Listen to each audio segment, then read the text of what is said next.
Berusaha Mr. Ko Siafi, General Director of the Soka Malaysia. Our distinguished speaker, Professor Dr. Ichiro Sugimoto, Dean, Faculty of International Liberal Arts, Soka University, Japan.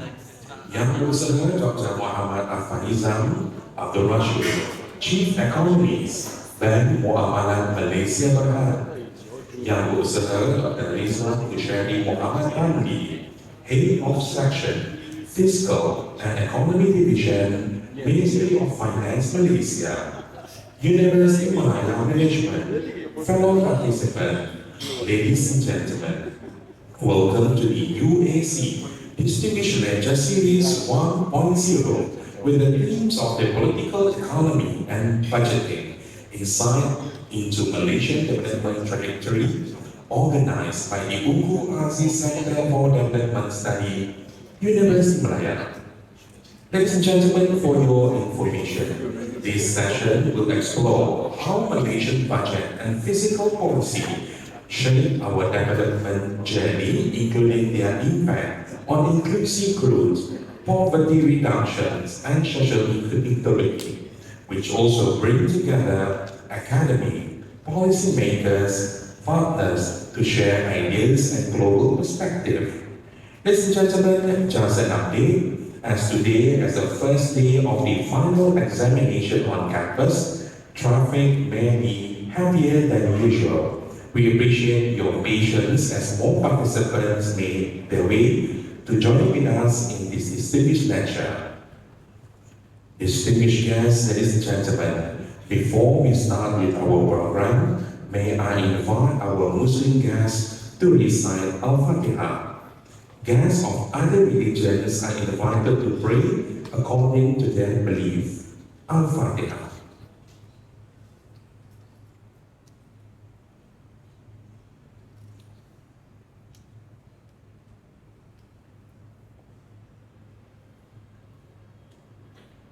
Thank you.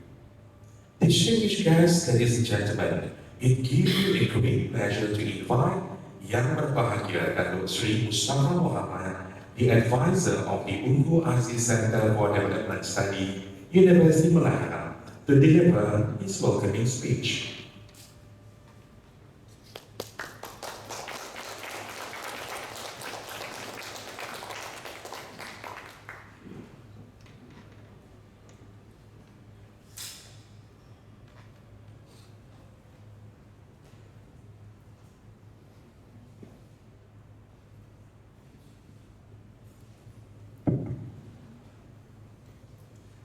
Bismillahirrahmanirrahim.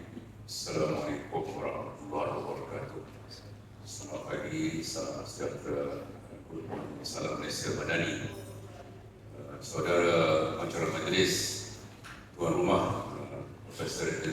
Faiza Hadim, Director di UAC Center for Development Studies, distinguished speaker, Profesor Dr. Ichiro Sugimoto, Dean, Faculty of International Liberal Arts, Soka University, Japan, distinguished Director, Professor Rashid, Professor, seterusnya ada di panel, Dr. Abdul daripada Chief Economist Bank Muamalat, Dr. Ridzuan, Kushairi daripada Kementerian Kewangan Malaysia, dengan hormat khususnya Economist, President Soka Malaysia, seterusnya hadirin hadirat bersekalian yang sekalian.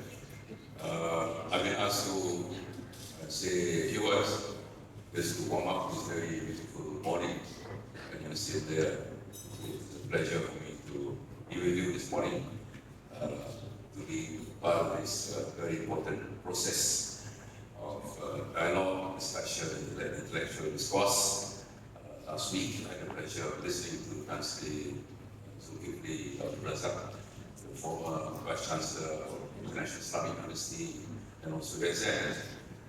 He spoke about the concepts of sejahtera in the context of SDGs, and similar through Professor Aiza and also Dr. Denison brought together Muslims, Hindus, and Buddhists. in this little room at a hotel to discuss how religions can further promote SDGs in this country. So, just to share with you, UAC has been quite active. That was last week, and today we got this big lecture.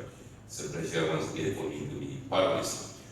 My first love is to bring people together, to create platforms for people to talk to each other, to promote dialogue. That's my first love in life, besides my family, my wife, goes without saying. But I've been doing a lot of that in retirement, bring people together to promote SDGs, still a lot of goals, and that's why I'm here in Malaysia. My second love probably is finance, because I was in finance for a long time, 19 years. In civil finance, and 4 years doing development, budgeting, as Mr. Charge of DQ, first time in 2004, later in 2020. So it's been a long time. So that's my second love in life, finance. Budgets, non-institutionally integral in my journey when I was in government. I retired 3 years ago. So my first love, bring people together, especially to promote discussion on various issues facing this country, to probably finance involved in doing economic report, budgeting, and others. By the way, I had a brief conversation with Professor Ichiro before one of the breakfast, and according to him, Johor was taking his master's thesis on budgeting in Malaysia, especially Johor, and according to him, Johor had a sound system of governance. The focus later Johor was on making sure that there's a surplus in the Johor state budget, which is indeed a very important issue those days. That was very early in Malaya. Johor was a very important part of that process. So that's why we're here to listen to one economic historian, perhaps, who did a lot of studies on what happened in Johor. The principle of having a surplus in the budget. Budgets are about revenue, about expenditure, about debt and liabilities. Revenue will be where Dr. Ridzuan will be speaking a lot on this, I'm sure. Revenue is about taxes, really. It's about direct taxes, indirect taxes, about customs duties, income taxes, and also going forward, tax for some countries, income or investments, dividend income. Assets owned by the government ideally should be earning a reasonable return, and that will be quite important for Malaysia. I think going forward, that will become more and more important. Expenditure will be operating and development. Operating is about paying salaries of UM staff, maintenance of this university, buildings and others. That will be operating expenditure, various debts, servicing. Is also part of our operating expenditure, which is a very sizable sum. Pensions is also part of expenditure. The other will be development expenditure budget items involved in the development budget for over 4 years, once in 2004 and once more in 2020, and staff managing the government's finances. And that's become the big issue, whether it is 1 trillion, 1.5 trillion. There's direct debt, debt liabilities, committed debt, and which remains a big issue in this country. Is the debate, what is our actual debt level? Is it just direct debt, which is the federal government, or does it include debt and committed liabilities? Anyway, so budgets in the country will cover those 3 dimensions. One is the revenue dimension, that will be direct and indirect taxes, customs and income taxes, including dividends. Number 2 is the expenditure, operating development. Another which is managing the country's debt. So a very challenging situation in many countries, and COVID was stuff. And many of you will know that we never had a surplus in the current account since 1997. That was the last time we had a surplus in the current account. And the budget deficit overall 4%, 5%, 7%, the highest going forward. Our aspirations to move down to 3.5. When I was doing the 9th Leadership Plan, our aspiration for the budget to be the budget deficit to be 3% by the end of last year. December 2025, deficit was supposed to be 3%. Of course, it was higher than that. because of many factors. But anyway, so that's an overall view from my perspective. The other is the importance of going forward to build a cushion, a big cushion, in preparation for events which are unforeseen circumstances. Big flood, for example, unfortunately, we don't have typhoons in this country, no serious earthquakes, some minor earthquakes here and there, but in some countries, it's becoming in context of climate change, climate crisis, yeah, this is becoming important. So in my view, it's important for this country to have not budget balance, but to aspire budget balance, low budget balance, so that our financial situation is strong, yeah. There's nothing wrong with having a deficit, yeah, for as long as you what you finance and what you borrow is able to yield sufficient returns to pay your debt. It's not an issue at all. But going forward, my view is useful for some point in time. Certainly, to have a strong current account surplus, and also it's not going to find time perhaps to have an overall surplus situation. Yeah, that's true of Singapore and a few other countries. So my point is, in a situation where we are facing a lot of geopolitical challenges, geopolitical situation where climate crisis is real, a situation where calamities, natural disasters are becoming more common, a situation where social protection is becoming more and more important, a situation where we are in an aging society, an aged society, where poverty is still high. We need not only to spend more on social matters, but also we have a big push in the event we face major calamities. We have something to fall back on. I would consider myself being conservative. So my view is we need to surplus at some point in time. There's nothing wrong with having a deficit, but it's got to be manageable. But going forward, it's important for us to build a very sizable allocation, so to speak, so that in the event we face major calamities, major problems, we are in a position to draw on those savings without jeopardizing the financial situation. So, ladies and gentlemen, it's a pleasure for me to share a few words this morning. UAC has been active. I would like to applaud the team. There's more to come.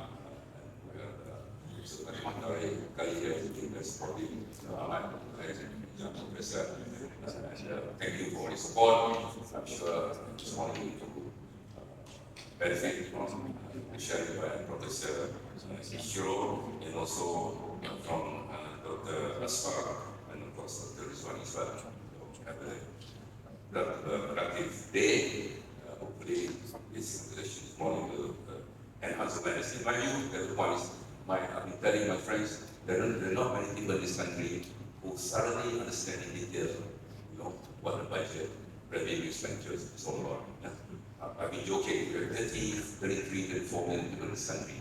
Probably there's only 1,000 people in this country who really understand what is that, what is revenue, what is not. I'm talking the detailed understanding, being in a position to make a proper analysis. We have a few of them in this room today.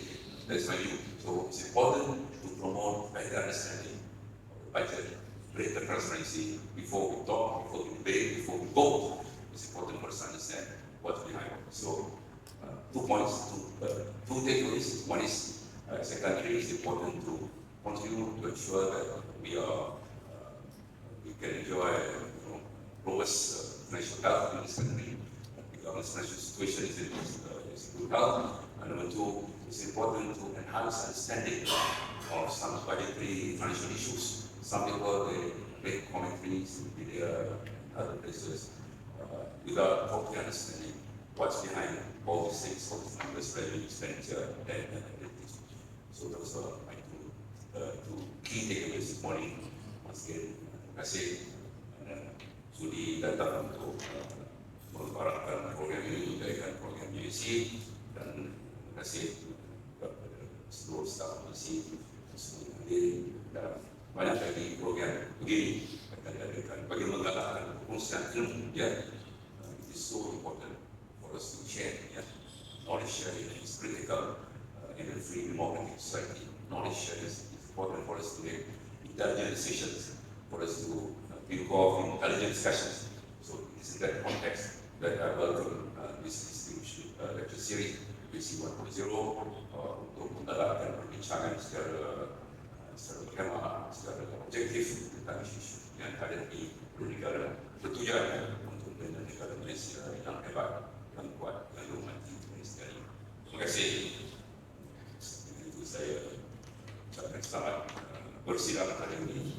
Assalamualaikum warahmatullahi wabarakatuh. Thank you to the Bahagian and the Sui for the welcome remark. I request those three to remain on the center of the stage, those three, for the group photo sessions. Distinguished guests, ladies and gentlemen, before we proceed with our distinguished lecture, we will have a group photo session. May I invite our VIPs, including our distinguished speakers, to be on stage, to come forward to be on stage for the group photo session. May I also invite our official photographer to proceed with the photo session with our distinguished guests on stage.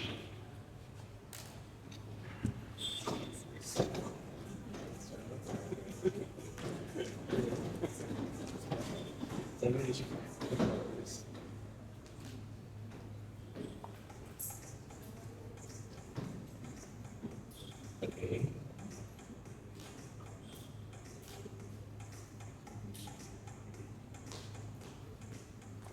You want to have a freestyle?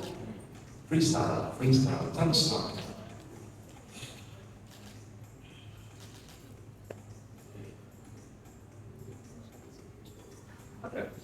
Okay, now may I invite our distinguished guests to come back to your seats as we are proceed with our group photo session, not forgotten with our guests, other guests that's sitting.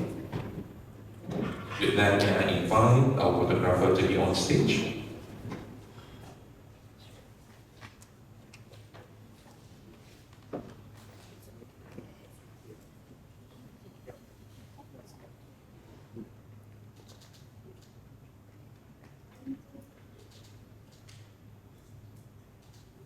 You want to have a thumbs up as well?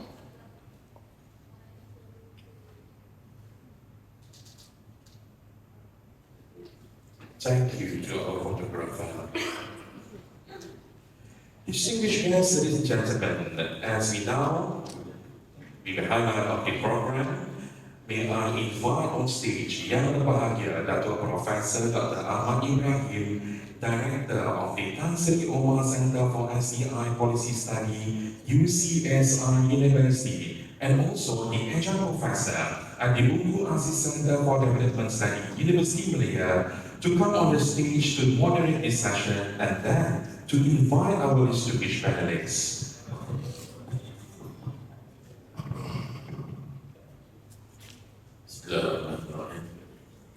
Assalamualaikum. Yang berbahagia Datuk Seri Mustafa, Advisor Aziz Center, Profesor dan Menteri Dr. Afzanizam, Director, and distinguished speakers, Mr. Ko Siafin from Soka University, Professor Soka Malaysia, Professor Dr. Ichiro Sugimoto, Dean Faculty of International Liberal Arts, Soka University, Dr.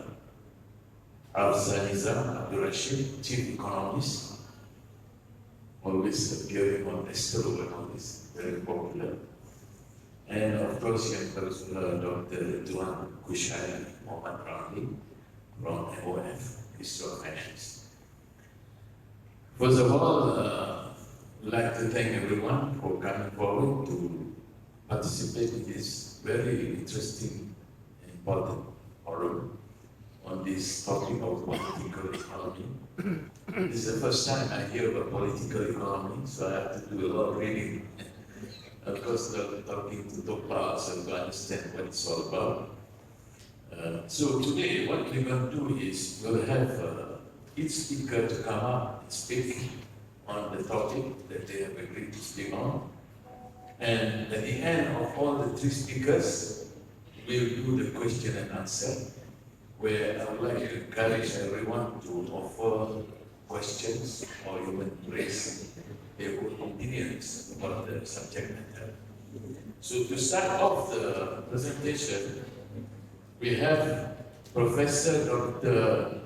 Ichiro Sugimoto, and you can speak Malay. Yes. Dean Faculty of International Liberal Arts, Soka University. And Soka means great value. It is what economy is all about. And he is Dean and Professor of the Faculty of International Liberal Arts at Soka University, and Director of the South Asia Research Center and Head of the Center for Malaysian Studies at Soka University. And he's trained economist, economic history, and quantitative economic history. So today he's going to speak on the topic of how budgets are formulated and giving example of the Johor state, right? Please give a big hand for Professor Dr. Ichiro.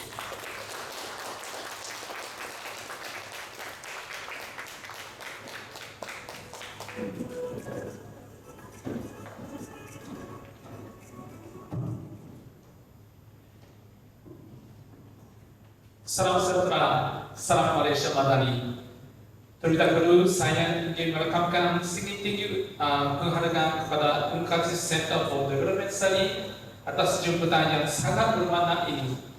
Saya juga ingin mengucapkan terima kasih khas kepada Profesor Dr. Suhaitahani selaku penggarang UAC dan serta Dato' Seri Mustafa Muhammad sebagai penasihat UAC atas sokongan pembina dan kesediaan bersama-sama menjaga siri syarahan ini. Saya turut mengucapkan terima kasih kepada pihak Universiti Malaya, urus dia para akademik, pelajar dan semua peserta yang hadir. Kehadiran tuan-tuan dan puan-puan yang mencerminkan semangat hidup, dialog dan kerjasama. Izinkan saya berkongsi sedikit secara pribadi. Saya merupakan alumni Universiti Malaya dan saya telah mendapatkan pengajian saya di peringkat sarjana dan doktor falsafah di sini. Bagi saya, pengalaman tersebut sangat bernilai dan membawa makna yang sangat mendalam. Universiti Malaya bukan sekadar institusi pendidikan, tapi tempat yang membentuk cara saya berfikir, menjalankan penyelidikan dan berkhidmat sebagai seorang akademik. Oleh itu, peluang untuk kembali dan berkongsi ilmu pada hari ini benar-benar satu kehormatan besar bagi saya. Dengan rendah hati, saya berusaha hati untuk memberikan sesi pembentangan sebentar lagi.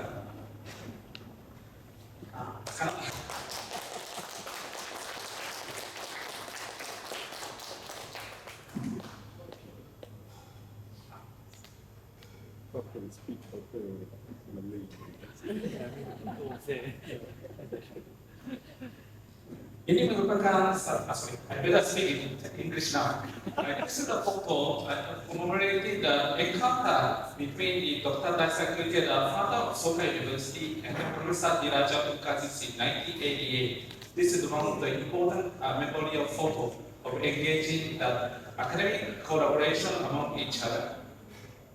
And Soka University did good presentations. And Soka University conferred honorable doctorate to Professor Diraja Ukazis in 1996. And in 2010, University Malaya kindly offered ijazah kehormatan kedokteran to Dr. Daisakri.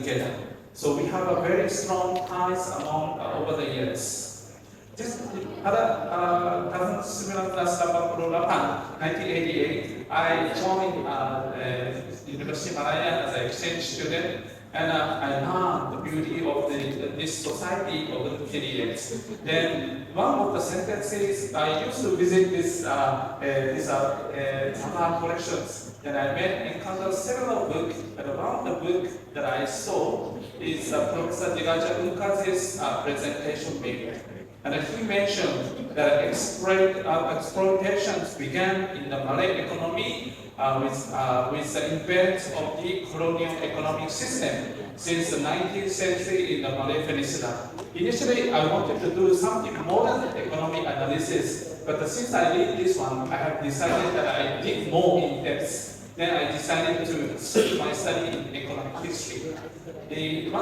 Last time, when I met Professor Ridzuan, he mentioned that he read through the Robert Emerson book published in 1927. He used the term called Malaysia. No one mentioned about this territory. Actually, he mentioned about the Netherlands, Italy, and the Malaya, but stated this as a Malaysia.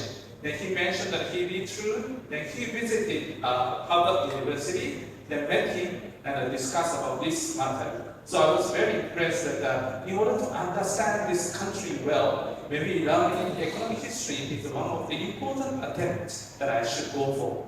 Then I decided to conduct my study under the instruction of Professor Kushairi. Then I was dumped into, tried to dive into the National Archive and trace many primary data from the National Archive and the British Kew Gardens. And upon the completion of my master thesis, I was chance to meet Professor Ridzuan. Then I submitted my thesis and I decided to publish my book on Bunda-Bera Kuangan Colonial Johor. So today, I try to basically touch on these matters. Right. So after completing this master's, I decided to pursue my studies on the economic history. I tried to conduct the quantitative economic analysis, and I did many research with some team members under the instruction of Professor Kushairi and Professor Tanyu Chai. And currently, His Royal Highness Sultan Nazrin Shah is initiating the economic history project of Malaya, and I partially involved in this project over the 11 years. Then I managed to complete my studies on economic growth of Singapore, then conducted some empirical exercise of the economic history of Singapore. His Royal Highness Sultan Nazrin Shah conducted the exercise for the construction of Peninsula Malaysia. I did the parts of Singapore. Right? Then I tried to quantify the level of the economic well-being of the nations. Right? I also conducted the exercise of government fiscal behaviors in Singapore in the 20th century using both modern and colonial data. And this is just my slightly humble announcement. This coming 2026 April from the National University Singapore Press, we will, with the cooperation of the research collaborator Dr. Chow Kim in Singapore, I will conduct the new publication of the economic history of Singapore. This is the pictures and the maps you can see. This is a beautiful map of Southeast Asia, but this is not the modern world. And stating about the early late 19th century and the beginning of the 20th century. This color is portraying the so-called colonial power in those days. So this is the area territory called British Malaya. If we look at this, you can see some obvious differences in the regions. And this territory is basically handled by Britain, France, Netherlands, India, and US, and they are controlling this territory. And they try to conduct, basically, is a centralization of the territory and trying to form the physical system. This is the one characteristic.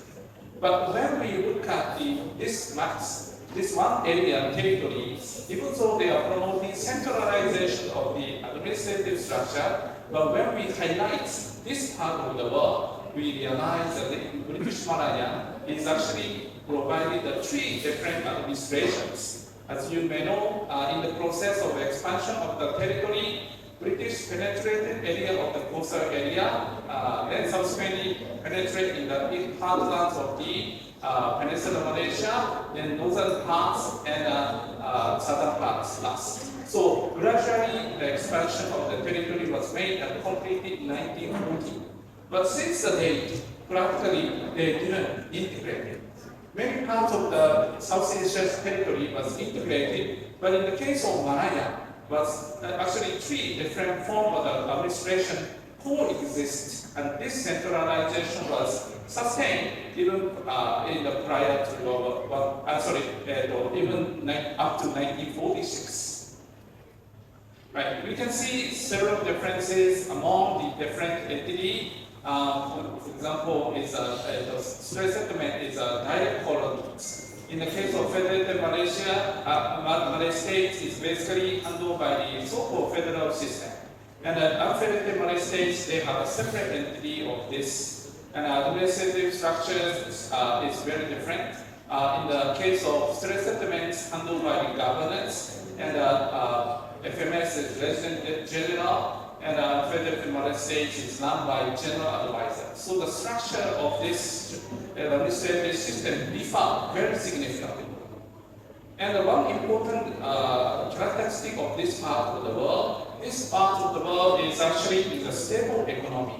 Rapid expansion was made and initiated by huge commodity, and they attained high rates of growth, and wealth has been attained. And in order to ensure this very high rate of the capital formations, and inflow of capital and the labors are made in a very short, limited type of time. And this dynamics is actually formed these nations over the periods.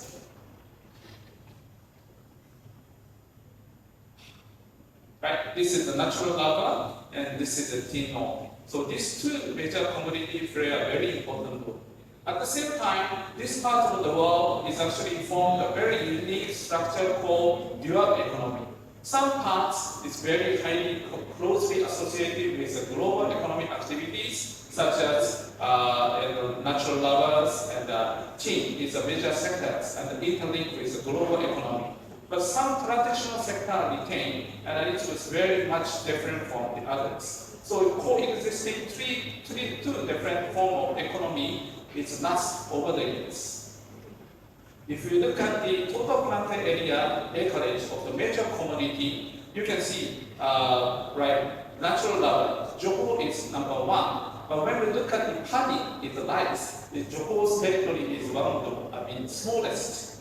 On the other hand, Kedah and the Kelantan is very high in the total acreage of the is lies. But on the other hand, lava is very little. So you can see among the states, the structure of economic activity is very much different. And importantly, in the case of stable economy, major commodity was handled by the fluctuation of the demands of the world market. So early 1920s and the late 20s, they encountered two major economic crises. And you can see several major changes in the structure of economy. Exports from lava increase over the periods, but when we look at the value, you can see very much volatility, really because of the change in price. Right? Then this is the government's export duty that they can collect. So similar to the fluctuation of the trade in value terms, the custom duties that they attain also fluctuate very volatile. So this is a kind of characteristic of the economic structures. This is the CPI created by His Royal Highness. This is the CPI. It also changed very rapid fluctuations, especially in early 1920s. And this is the real wage index. So you can see the income in the new wage, new income also volatile, and the impact was very high. So people living in the very difficult conditions over the years. This is an important maps showing the infrastructure structures of the Peninsula Malaysia. Road, railway is steady and closely linked with Peninsula Malaysia and Singapore, and accelerated good flow, inflow and outflow of the goods.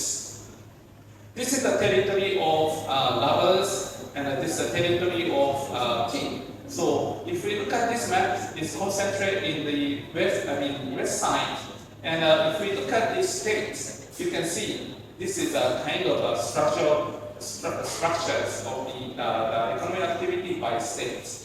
So some states is very active in the so-called stable economy, some states is not that relevant. So this is a structure that the British created over the years.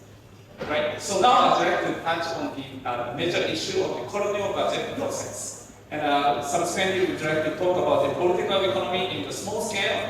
Then I would like to jump on to the special reference to Japan. So this is the contents that I'd like to show.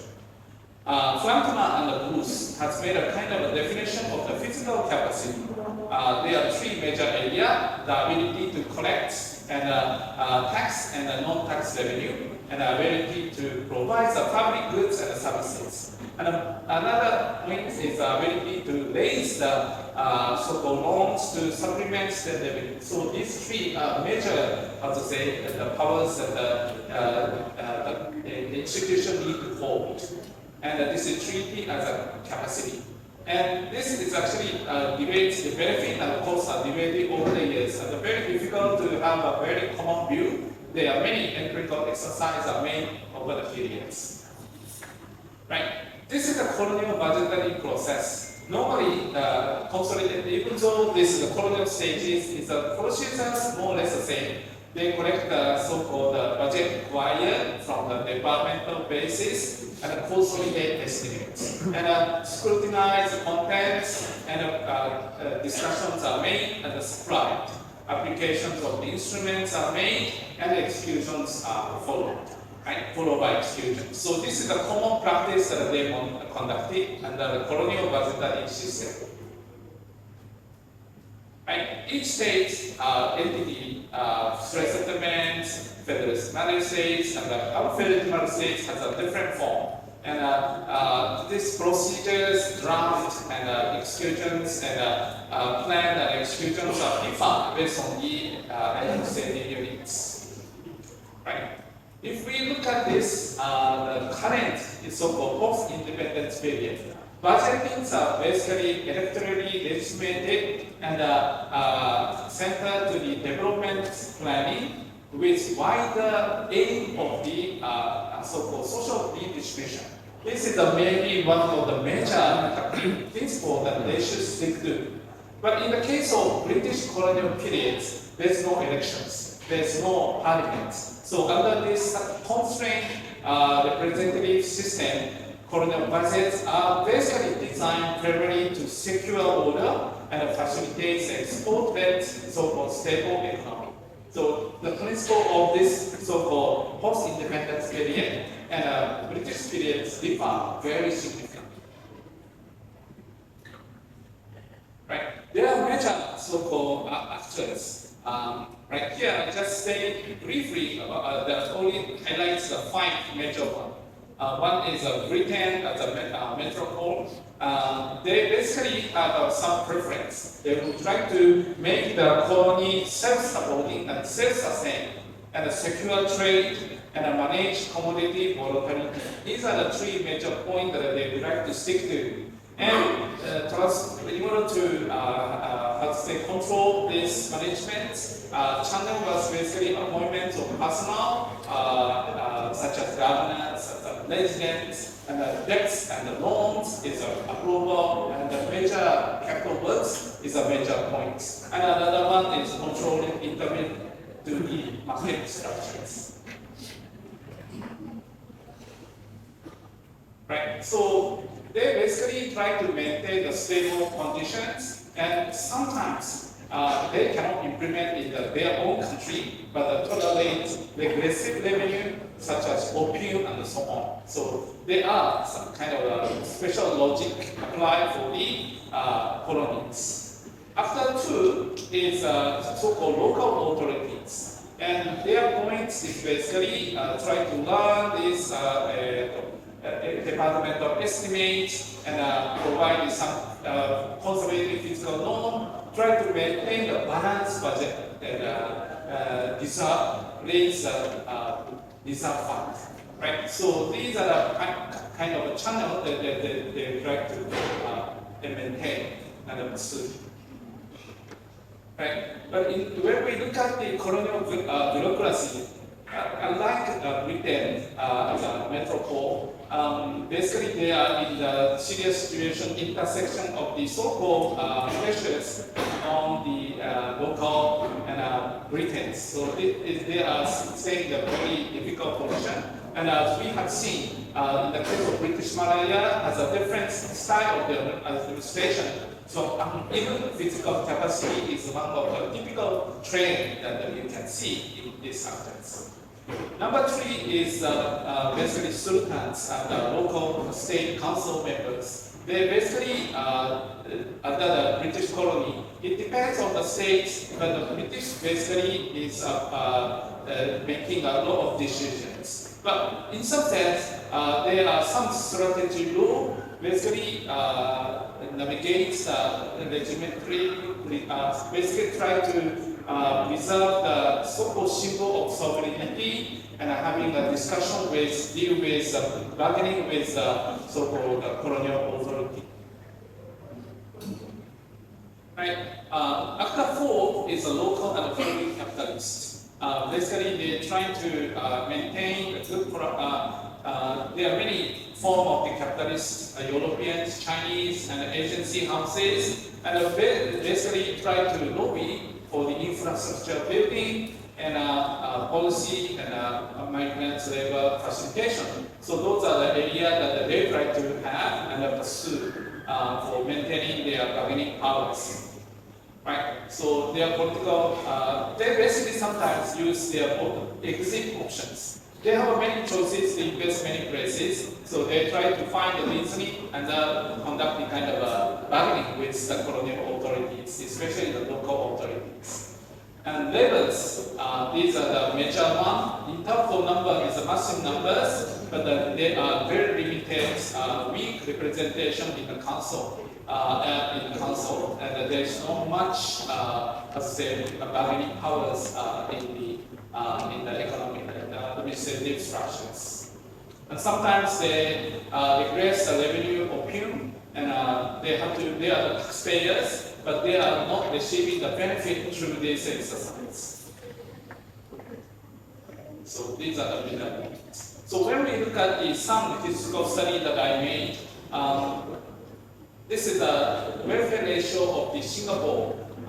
People in Singapore, even in Singapore, they are opium consumers. Most of the opium consumers, their living standard is less than 1, means they cannot maintain their living under these conditions. So they basically try to survive, but the system doesn't allow. But at the same time, they are the heavy taxpayers to the government, colonial authority. So this is the kind of maybe phenomena that you can see even in Singapore. So Malaya also may follow the similar condition for the Chinese labor, those who smoke the opium, those things. So you can see the several outcomes in the revenue and spending profile on this. Right? So you can see that basically fragmented policies, limited, unified redistribution was made under this 3 different forms of the administrative structure during the colonial period. Right. So this is the revenue size recorded in the respective Malay Peninsula. You can see Perak, Selangor, these are the largest states in the revenue earning capacity. Johor is number 3. Right, so another northern parts of the 4 states is almost negligible. Right, so when we look at this structure, you can see very unique observation in Pahang and Johor.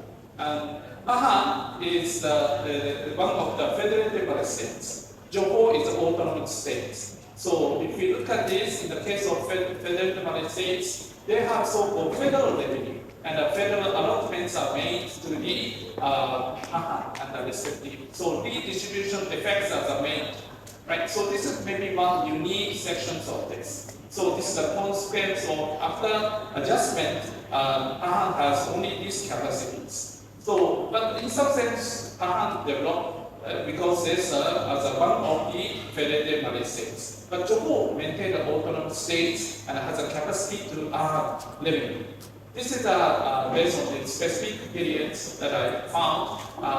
Right, there are several differences exist among the states. The level is very much different over the period. And this is the expenditure. So both sides, you can see the significant differences among the states.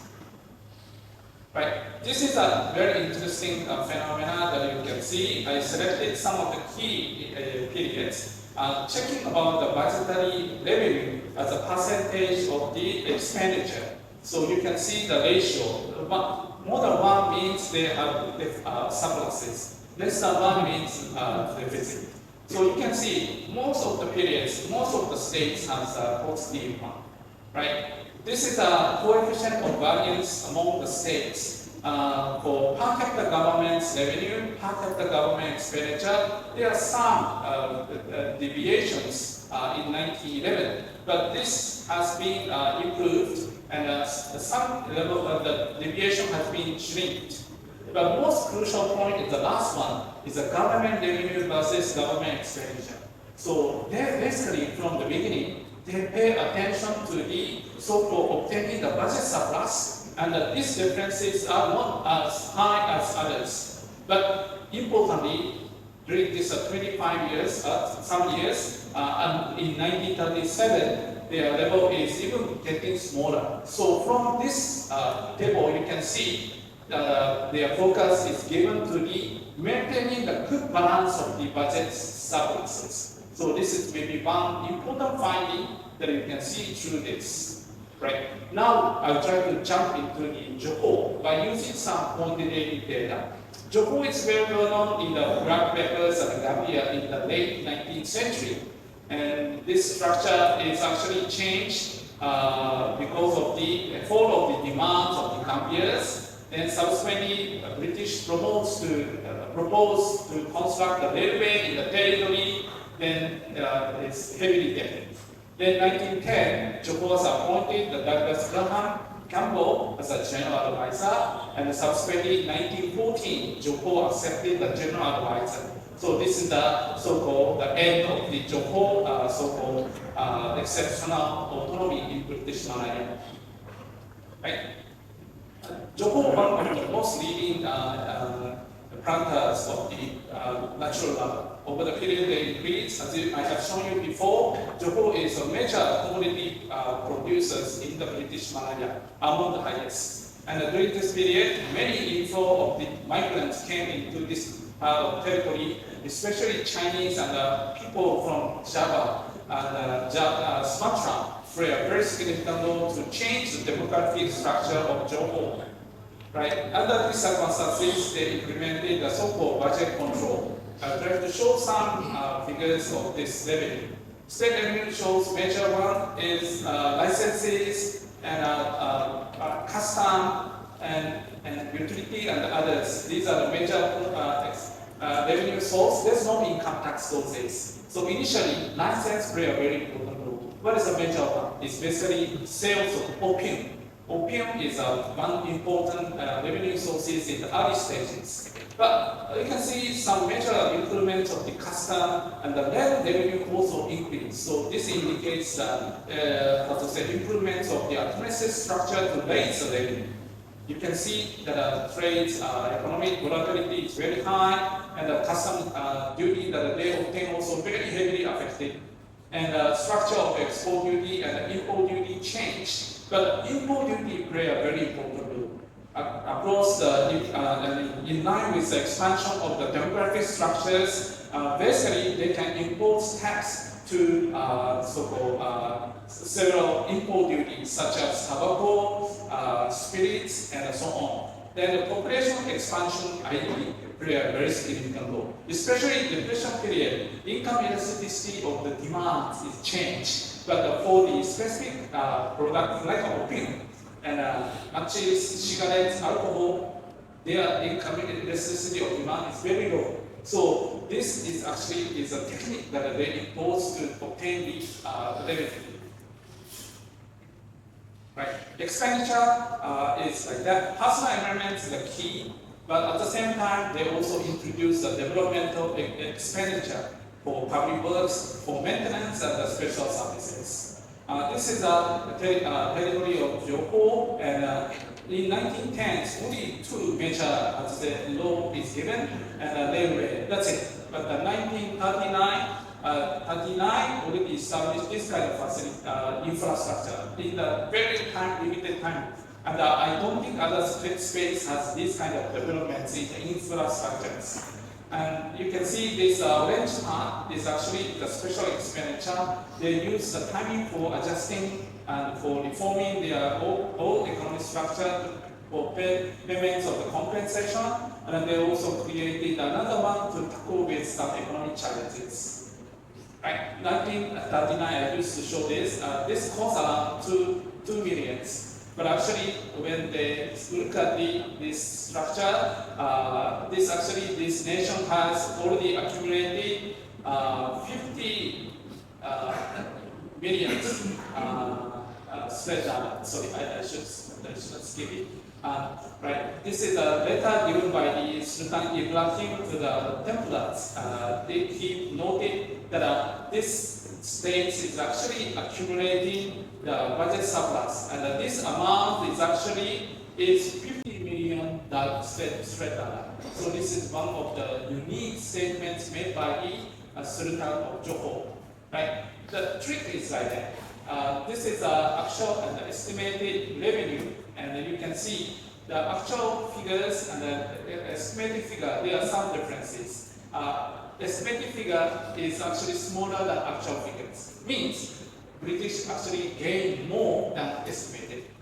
When we look at the expenditure, they spend less than estimated. So eventually, if we look at this structure, they get more budget surplus than estimated. Actual estimated surplus is even higher than that of others. Right, so this is the pictures of the budget surpluses. And this accumulated budget surplus are being collected, and most of these are actually used as a portfolio financial investment, and the destination is Britain and other parts of the British territory. So this is the maps of the British territory. Almost all destinations Johor State has used in the form of portfolio investment and made loans to in the long term.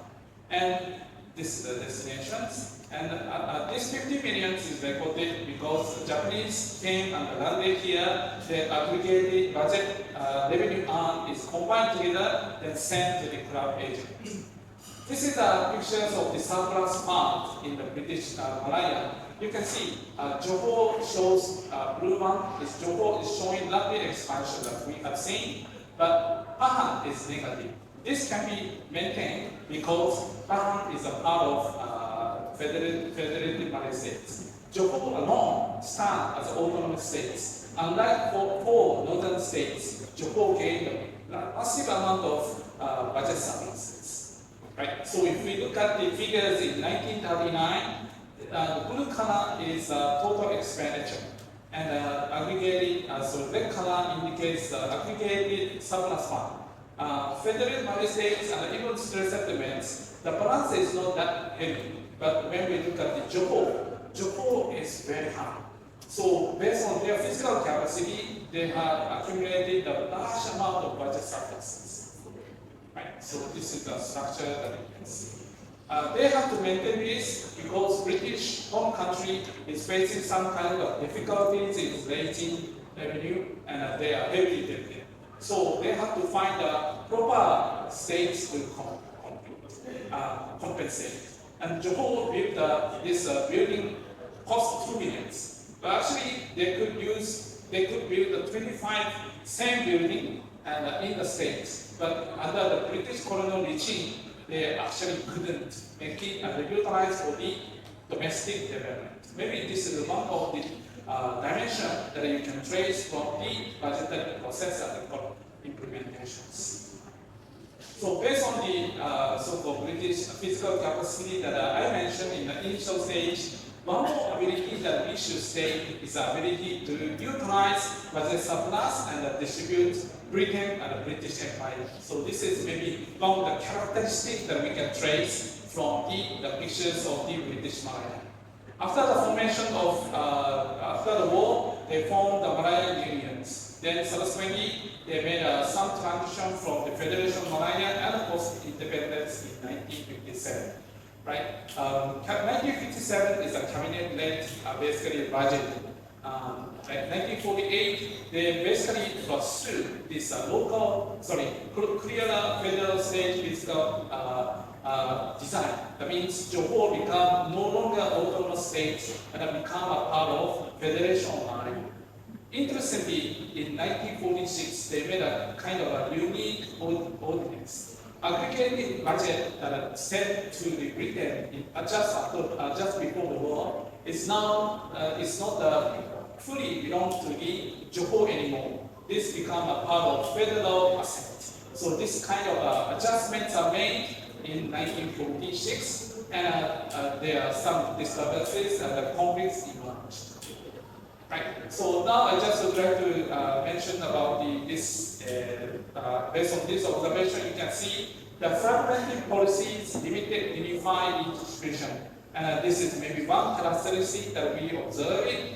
But at the same time, maybe we can say that this decentralization of three different administration systems is in fact reasonable choice for the British colonial authority as actors. And fiscal autonomy is basically help to implement the proper economic development to maximizing accumulated budget surplus. This is maybe one strong, maybe it's subject to large error, but this is maybe one of the assumption hypothesis that I can draw.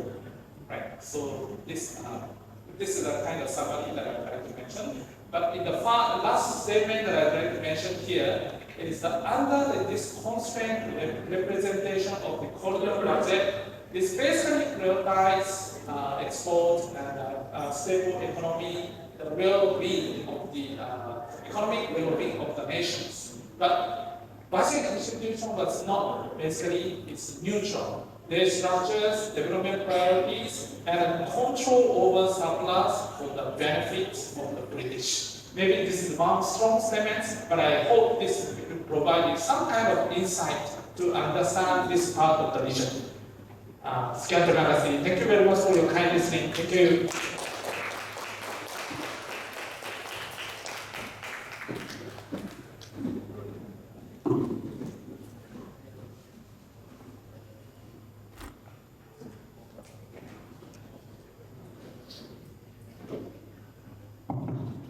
Thank you very much, Professor, for that very interesting presentation on the history of the budget process. I know that those days we didn't have to pay income tax. It's quite interesting.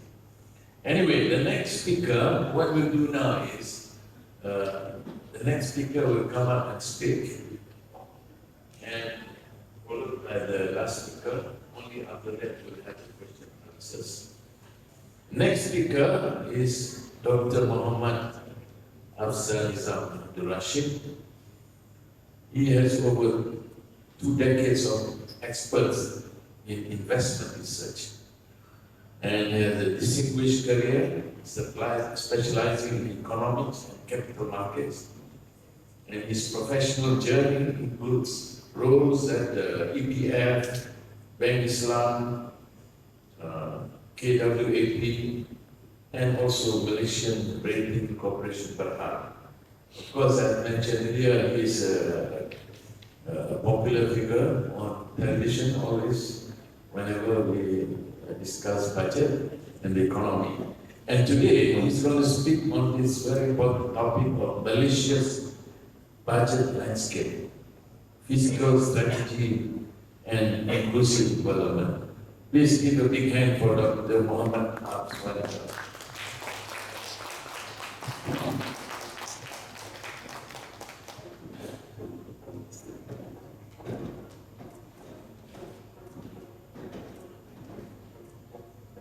Assalamualaikum and very good morning everyone. Thank you Dr. Ramli for the generous remarks. Thank you Ridzuan for inviting me in these programs. Distinguished speakers, ladies and gentlemen. I can't help it when listening to Professor Ichiro about your presentation on the history of budget. It makes me think about how fortunate we are that we have become independent and we are able to set our journey in terms of crafting the budget for the betterment of our nations. So I'm probably looking from somewhat a little different angle because I'm coming from I work in a bank. I work in a financial institutions where our business is to make profits, obviously. So our understanding about fiscal, monetary, and other economic policies, obviously, is to help us to make strategic decisions when it comes to these business decisions, especially on investment. So I probably will start with this, the global environment, because the way I see it, that will dictate the present government narratives on how you formulate the budget going forward.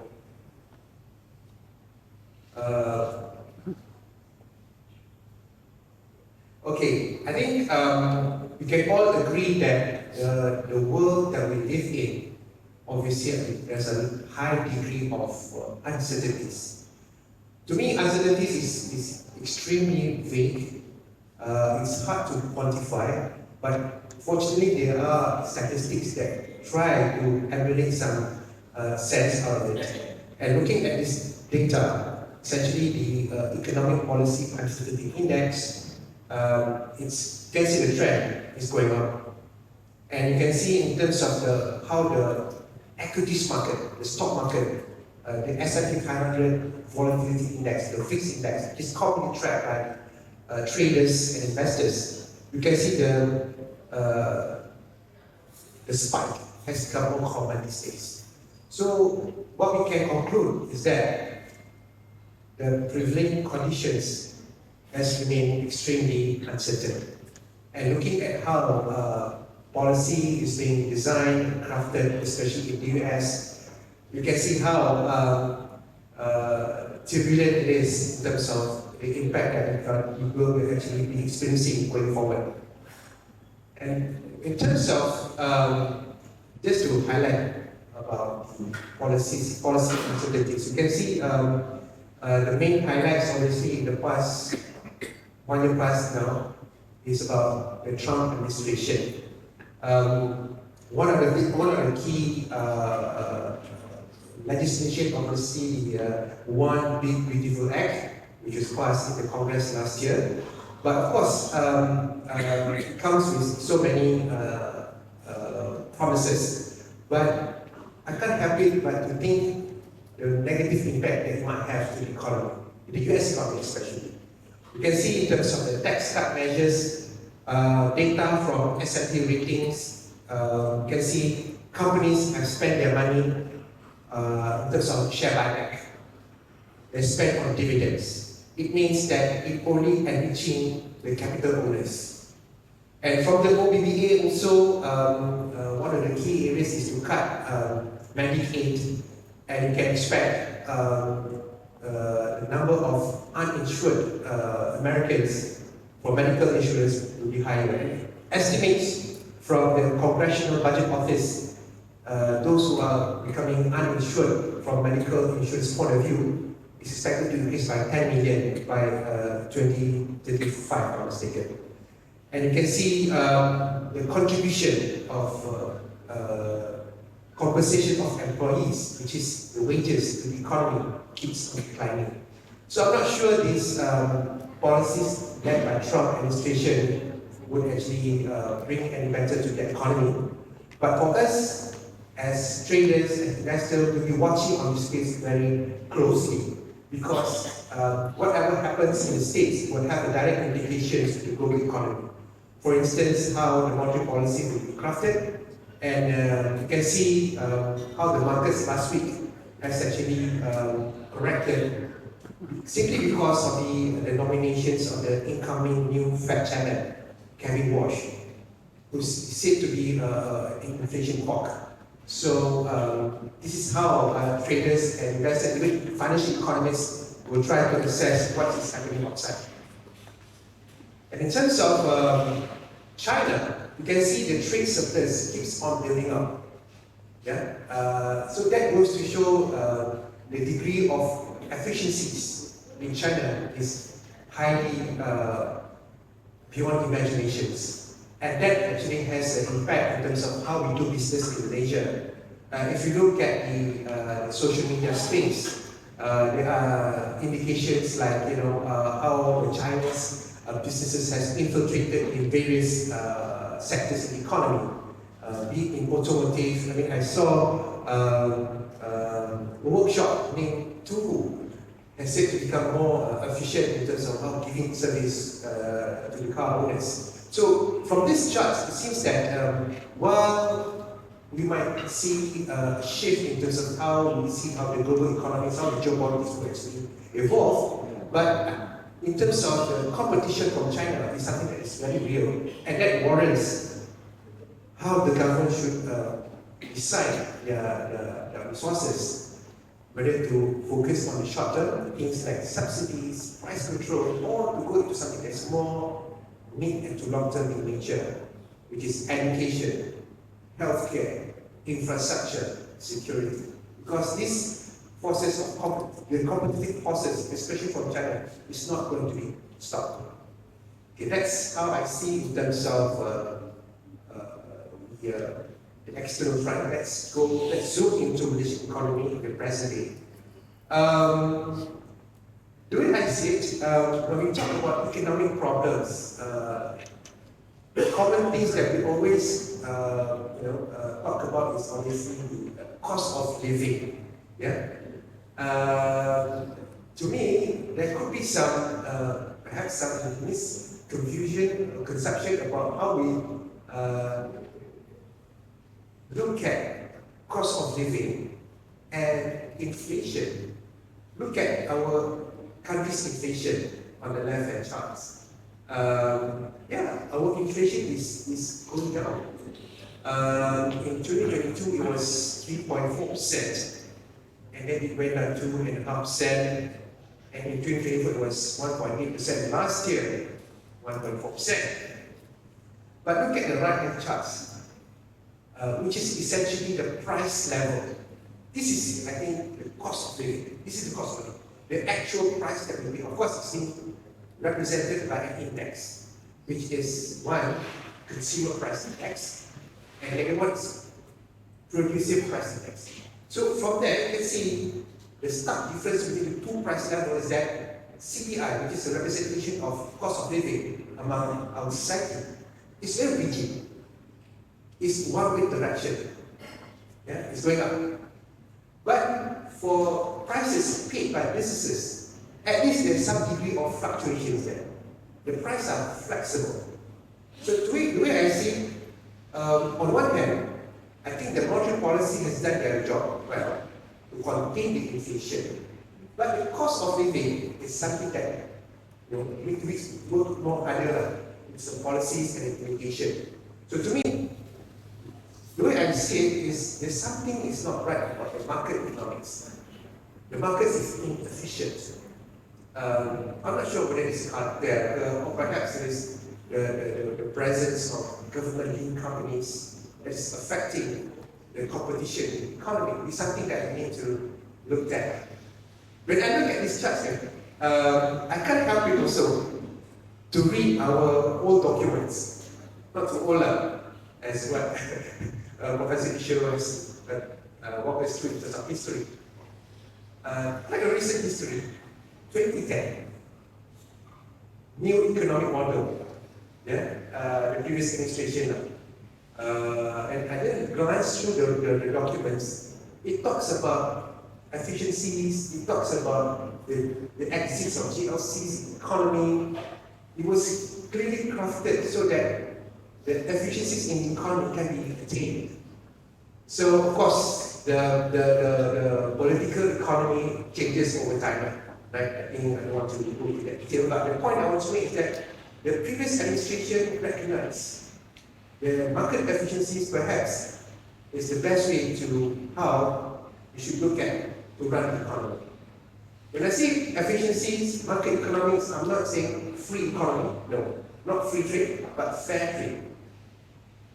transparencies and governance. Yeah. So I think with that, that should be the idea. But of course, it requires a lot of political to do that. Okay. And it comes to the changes in our economic dynamics, especially in the labor markets. You can see in terms of the labor markets, more and more people opting to work on their own. Yeah. And this is being reflected in the labor market data from Blossom. Own account workers continue to rise, especially after COVID. So the way I see it, these are the symptoms that people or workers is reacting to the problems. Things like stagnating in wages, cost of living, and true enough, you can see from the median household income. Yes, last year, 2024, we managed to record 7,000 ringgit and 7,070 ringgit in terms of median household income. But when we adjusted to consumer price index, you can see that the real income, the real median household income, it's not that much, about 5,000 plus.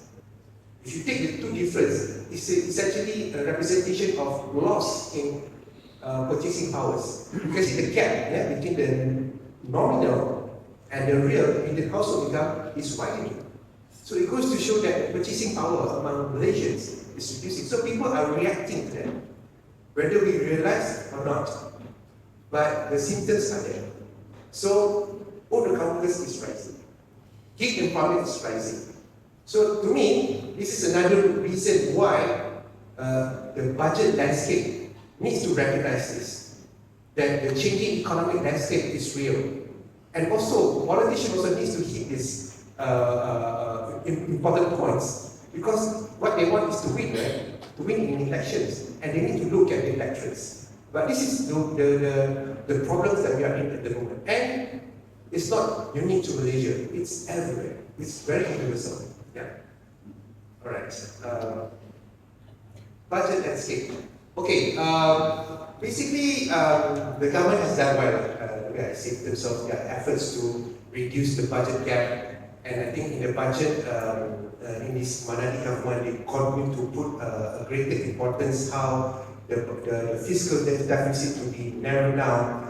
The target is saying about 3.5% of GDP. And I think they have done well, I would say, in terms of RON 95 subsidies rationalizations by using my card. And I think we have learned in the past, if you all can remember, some of us can remember, in 2008, RON 95 was jacked up by 17 cents per litre in just one day. And that actually resulted inflation to go up to the roof, 8.5%, in 2008. So it has political implication, obviously, during that time, because it was election year. The ruling parties that time lost certain states. So the point I want to make is that while RON 95 was able to be implemented with rationalizations, but in terms of the repercussion from such policies to politics, I would say it has been managed well. And the impact, and because of what how it is being implemented is almost seamless, I would say. So on that note, I think in any government they will try to at least try to lower their fiscal deficits. And if you keep looking at the past history, this journey towards reducing the budget gap always also a functions of the economic shocks. The last shock that we experienced, obviously, COVID-19. Prior to that was US subprime crisis in 2007, 2008. And then prior to it was Asia financial crisis, and in the 80s was the collapse of oil price. So I think every 10 years there will be some shocks that will require how the government should craft their budget. So my point is that the stabilization policies, the fiscal program would actually alter the trajectory of fiscal deficit. So what it means that these are the common business for the government to actually to stabilize the economy. So we shouldn't be fixated to to reduce the budget gap anytime soon, sir. But more importantly is how the government try to play their role in the economy, in a way that resulted in higher income, higher purchasing powers, market economics, it's fair and transparent. I think that should be the main narratives. In terms of dollar ringgit, I think we have seen how our dollar ringgit has done well last year and recently, and you can see the net inflows from foreign funds has been quite substantial, especially in the bond markets. So it goes to show whatever policies that has been crafted by the present government has received a vote of confidence among the foreign investors, and it's been reflected in net inflows of funds.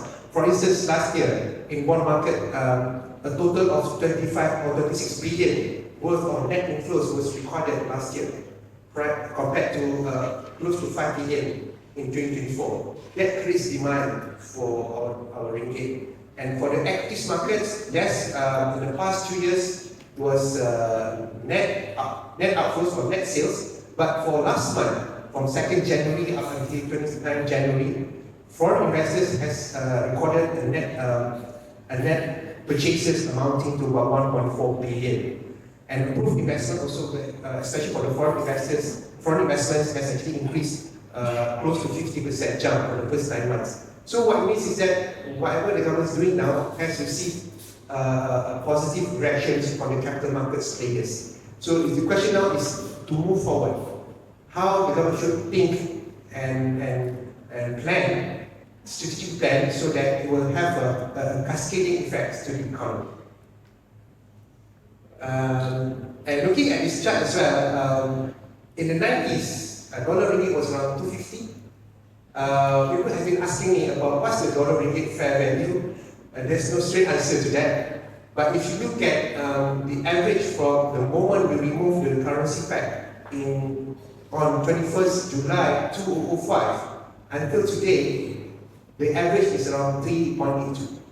So if you take that number, that could be the fair value, like the simple way of estimating the fair value in the crudest way. So it goes to show that the upside potential for it is there. But again, the question is how government can plan and make sure that whatever policies being planned and executed will actually benefit the riot in a true manner. That we can all feel about it, especially on areas related to cost of living and income. Yeah. All right. I did mention about the intricacies of our economy, and I started with my reading on the new economic model, and I can't help it also but to look at the past data. How is our GLC's contribution to the economy? In very simple forms, in terms of the total market capitalization, the top 30 GLCs in our bursa. You can see that the trend is going up. Now it's about 40%. This just top 30. I noticed also there are also GLCs which are state government oriented, which is also listed. The point I want to make is that perhaps it's high time to actually revisit the role of GLCs. No doubt, GLCs are very profitable entity, but the question is how they have actually nurtured the entrepreneurship. Creating the right environment for our local entrepreneurs to actually scale up. Knowing that 96% of our business establishment is actually micro, small and medium enterprises. And if you look at further the breakdown of MSME, the large part is actually micro enterprises, which has a sales of 300,000 and below, and having an employees of less than 5. So we should think about GLCs, how they can actually play a role, and eventually, at some point, make a strategic exit from the economy. I think those conversations have to take place, so that to have a positive impact to the economy. But of course, this requires a lot of discussion, a lot of political will as well. So, in a nutshell, I think uncertainties is an overused word. It's something that we need to face it. And to make strategic decisions when it comes to resource allocation. Be it government, be it private firms. And this is where I think the fiscal policy must play their role. Not just merely to cushion the shocks, but become a catalyst for quality growth. I think that should be the discussions. I think we can all understand there will be at some point in the future negative shocks prone to happen. And that requires fiscal policies, fiscal authorities to come in and stabilize the economy. That is the foregone conclusions. But beyond that, how fiscal policy will be able to become sources of growth that is encourage more quality kind of growth. And the end game, of course, I think has to be private-led growth economy. And I must say that the role of GLCs is something that we really need to relook at. And perhaps we need to read back the new economic model which was published sometime in 2010. I mean, we have learned a lot since 2018 until now. And I'd like to think Malaysians have become more mature, in terms of how they assess policies and politics. What more important is how we can better and how government policies can actually help the livelihood of our society. So with all that, I conclude my presentation. I hope it all makes sense to you guys. Okay, Assalamualaikum and thank you very much.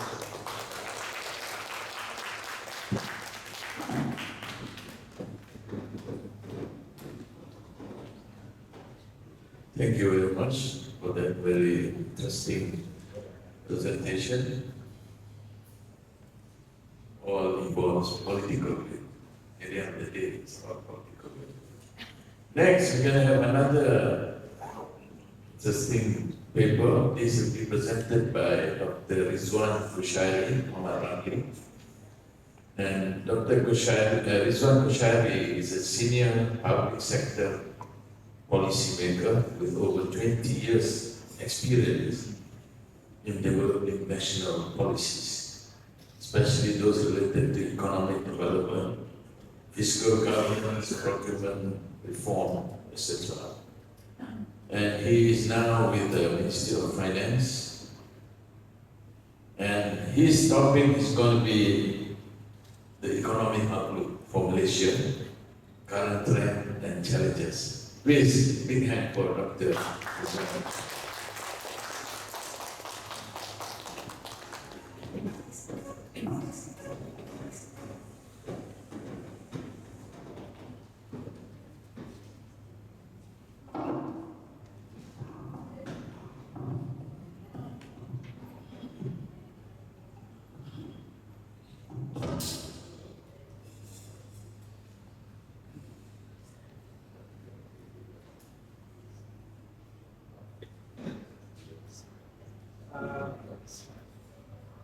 Can you hear me?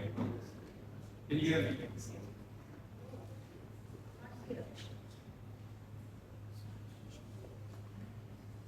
Assalamualaikum.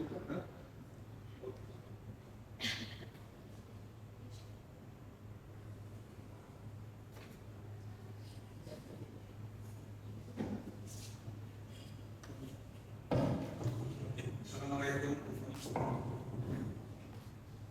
Can you hear me? Yes. Okay.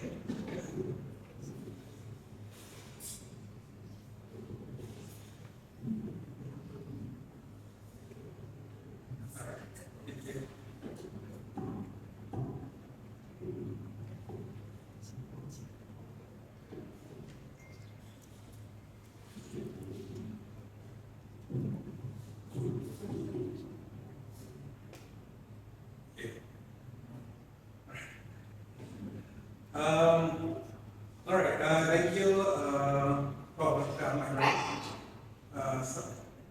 Assalamualaikum warahmatullahi wabarakatuh, and a very good morning. Yang bahagia Datuk Sri Dr. Mustafa Mohd, distinguished speakers, fellow panelists, respected academics, and ladies and gentlemen. I'm following in big shoes from Prof. Ichiro and Dr. Afzanizam, who gave very compelling points about Malaysia's economy, and which is very interesting points. And I think that is where the government should continue to go, having engagements, discussions, getting more information on that. particularly like Afzanizam's point on how the own accounts are growing, and the CPI is also growing, the trajectory is going up, and the PPI is going down. So there is a disconnect there between explaining how the economy is functioning right now. And Prof. Ichiro's historical background, which was very interesting, because we didn't look at economics before Merdeka. Much of our economic focus has been post-Merdeka without realizing the uneven development among states that's affecting Malaysia's economy. That's also interesting. So let me begin. Thank you to University Malaya and Prof. Dr. Sri Fahaiza and the Unku Aziz Center for Development for the invitation. It is a privilege to be here, particularly in a forum that encourages serious discussion on Malaysia's economy, our development challenges, and possible way forwards. The topic that I have been given is on Malaysia's economic challenge, outlook, current trends, and policy challenges. I will focus on current macroeconomic performances, so this is slightly a bit dull because it's very numbers-based, but I will try to reduce the numbers and probably set some framework for discussions during the Q&A. I will also look at institutional and policy constraints and the government's responses and directions, which is centered on the nation's transition from a recovery-driven economy to a high-value, tech-centric country under the 13th Malaysia Plan. So, ladies and gentlemen, as we stand here in February 2026, Malaysia finds itself at a unique crossroads. For years, we talked about potential and blueprints, but as we move to the first quarter of 2026, the conversation has shifted from planning to performance. If you heard about PMX talking about, if you cannot do the work, please stand aside. To government agencies, it's also gone to some other agencies talking about leadership is not there, please move aside. And this is the ideal and idea of the current government in wanting to move the nation forward. To understand where Malaysia is going, we must first look at where we stand. As of early 2026, Malaysia is no more in a recovery phase. COVID was something that had to happen not only to Malaysia but the rest of the world, at resetting how we look at economic development. We have now entered the phase of sustained resiliency, whereby just now I think Dr. Afzanizam has spoken about how good performances, Prof. Ichiro also reflecting on areas that we are looking at. So, but the global environment remains complex. We are seeing cooling of global trade and lingering effects of international tariff shifts. We are also currently navigating a global economy that is moderating, stabilizing after the volatilities of the mid-2020s, dictated by the current complex nature of the US-China trade dynamics, where we are seeing significant fragmentation in global economy. The US trade volumes are nearly 35% from its peak as supply chains de-risk.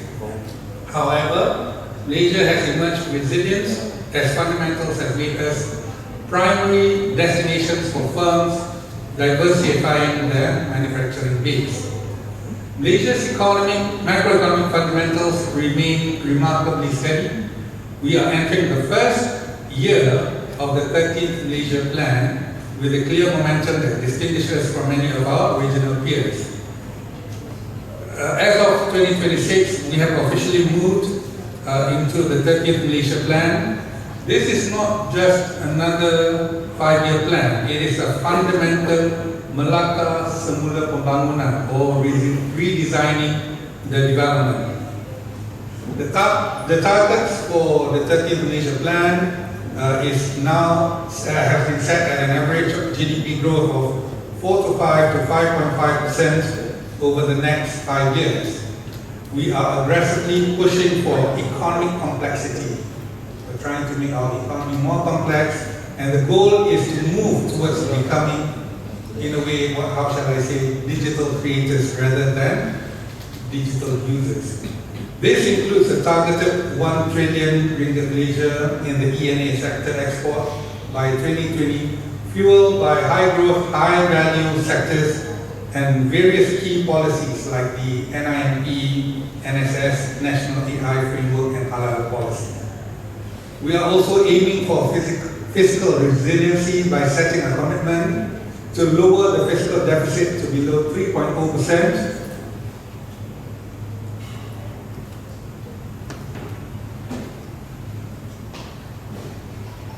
3.0 by 2030, ensuring that our growth is built on a foundation of debt sustainability.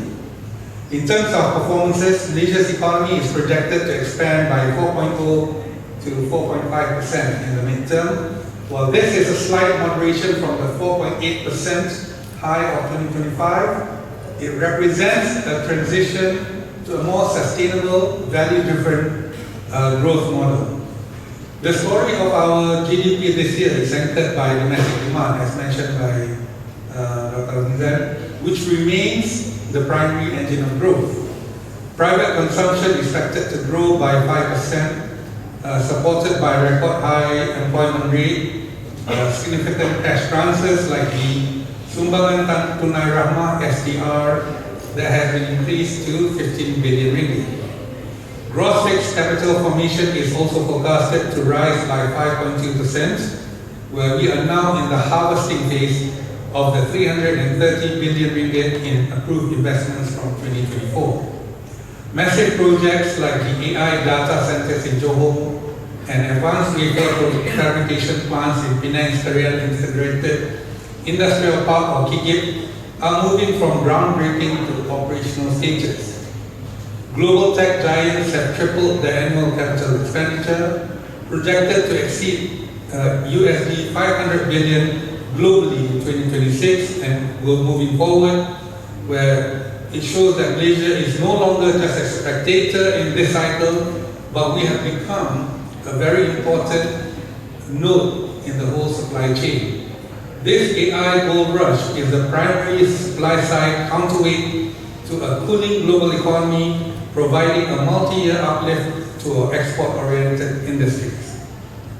Malaysia has solidified its growth stature as a regional AI hub of Southeast Asia, where the commitments from Google, for example, USD 2 billion, Microsoft, USD 2 billion, ByteDance, $2.1 billion, have moved into physical infrastructure. It's no more just an idea, but the buildings are everywhere for us to see.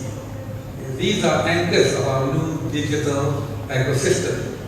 In terms of Johor creating powerhouses, Johor has seen an explosion in data center capacity from just 10 megawatts in 2022 to over 1,500 megawatts today, with electricity rates at roughly 0.10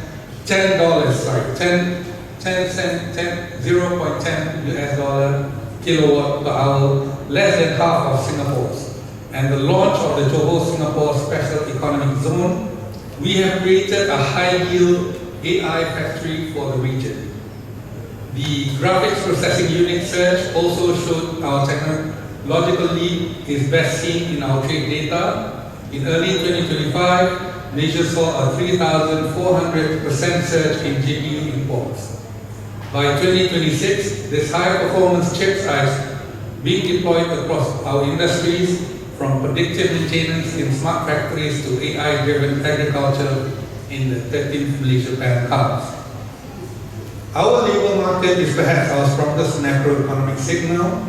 Malaysia has achieved full employment, with the employment rate holding steady at a decade low of 2.9% to 3%. The total employment is projected to hit 7.2 million persons this year. However, the macro challenge has shifted from finding jobs to fixing wages. The government is pushing the progressive wage model to address the middle income trap. The target is to raise the compensation of employment CE from the current 33% to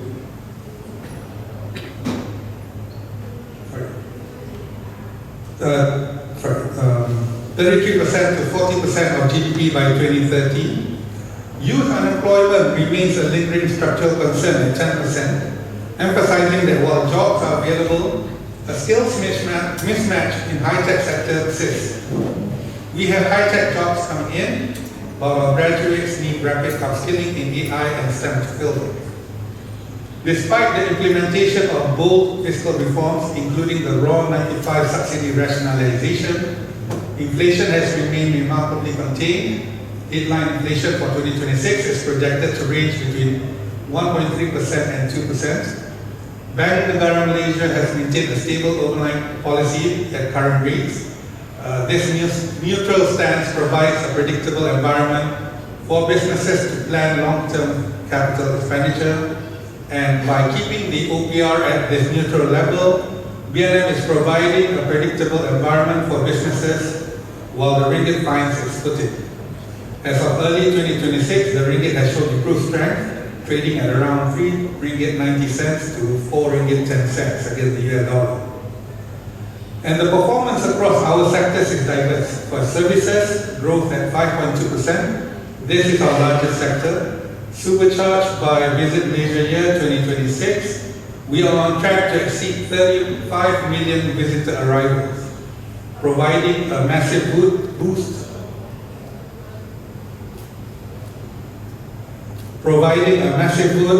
to retail, aviation, and hospitality. Tourism alone is expected to contribute nearly 16% to our GDP this year. Manufacturing, the growth at 3%, though facing a global payback from previous front-loading, our E&E subsector remains resilient. We are no longer just assemblers. The NSS policy has pushed us into logic design and advanced packaging. The NSS strategy has pivoted from simple assembly to high-end logic design, targeting 1 trillion in export during the 13th Malaysia Plan cycle. Construction still growing at 6.1%. This sector remains vibrant, fueled by the LRT Mutiara Line and the ASEAN Power Grid and various 13th Malaysia Plan infrastructure projects. Agriculture, with a growth of 2.2%, is seeing a modest recovery as global palm oil prices stabilize and domestic food security initiatives begin to yield results.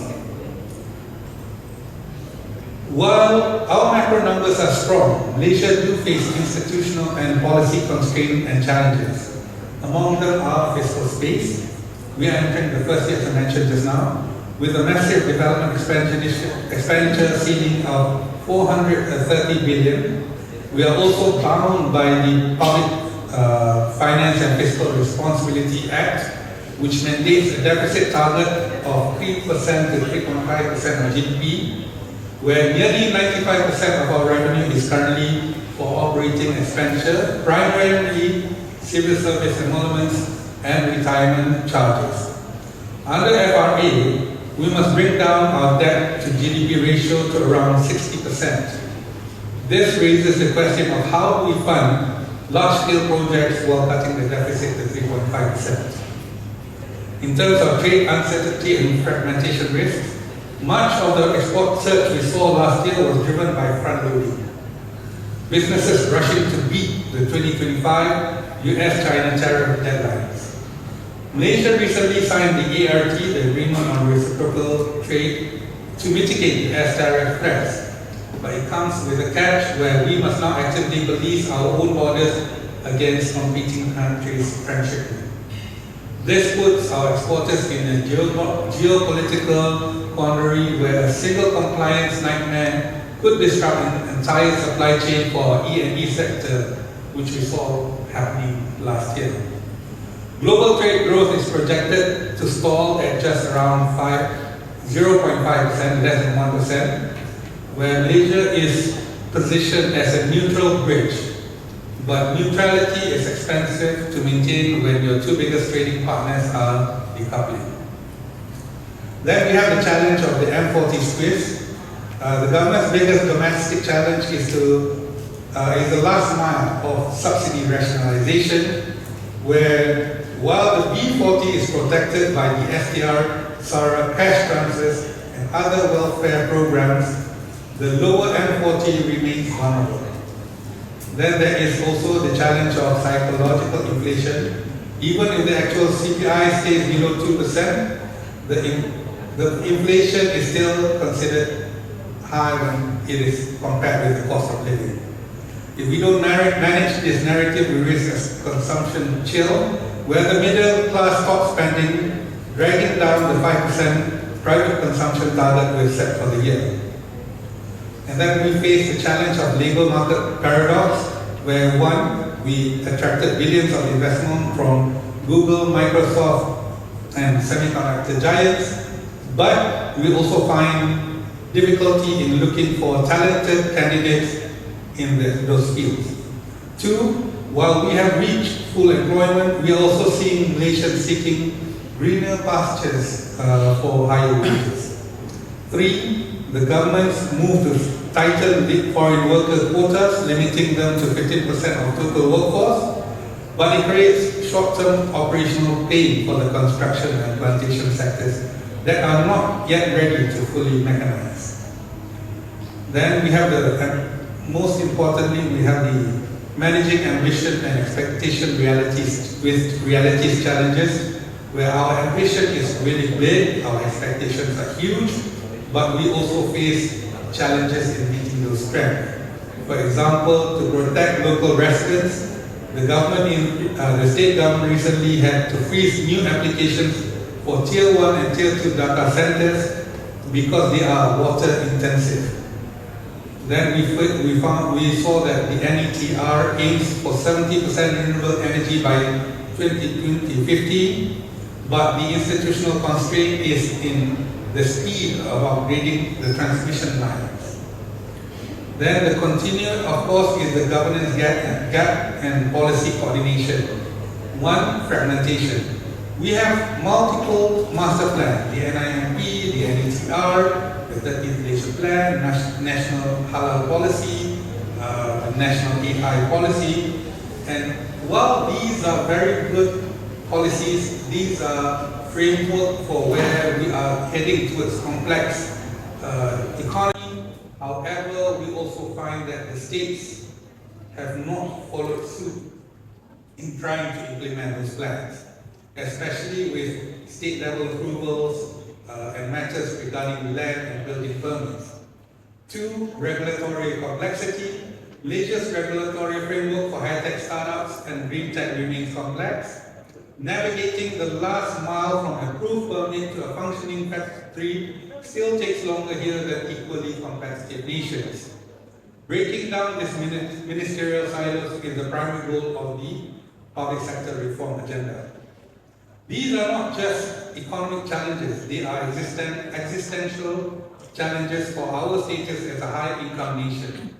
To solve them require more than just a business-as-usual approach, which brings me to the final focus, the government's response, the strategic direction and Belanjawan 2026 engine.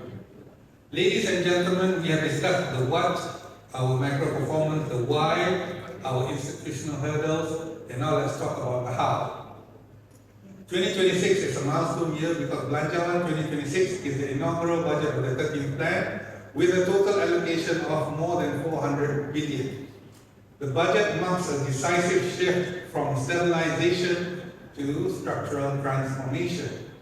The government's direction is very clear. We are no longer just fixing the house, we are redesigning the entire architecture under the theme of reshaping development.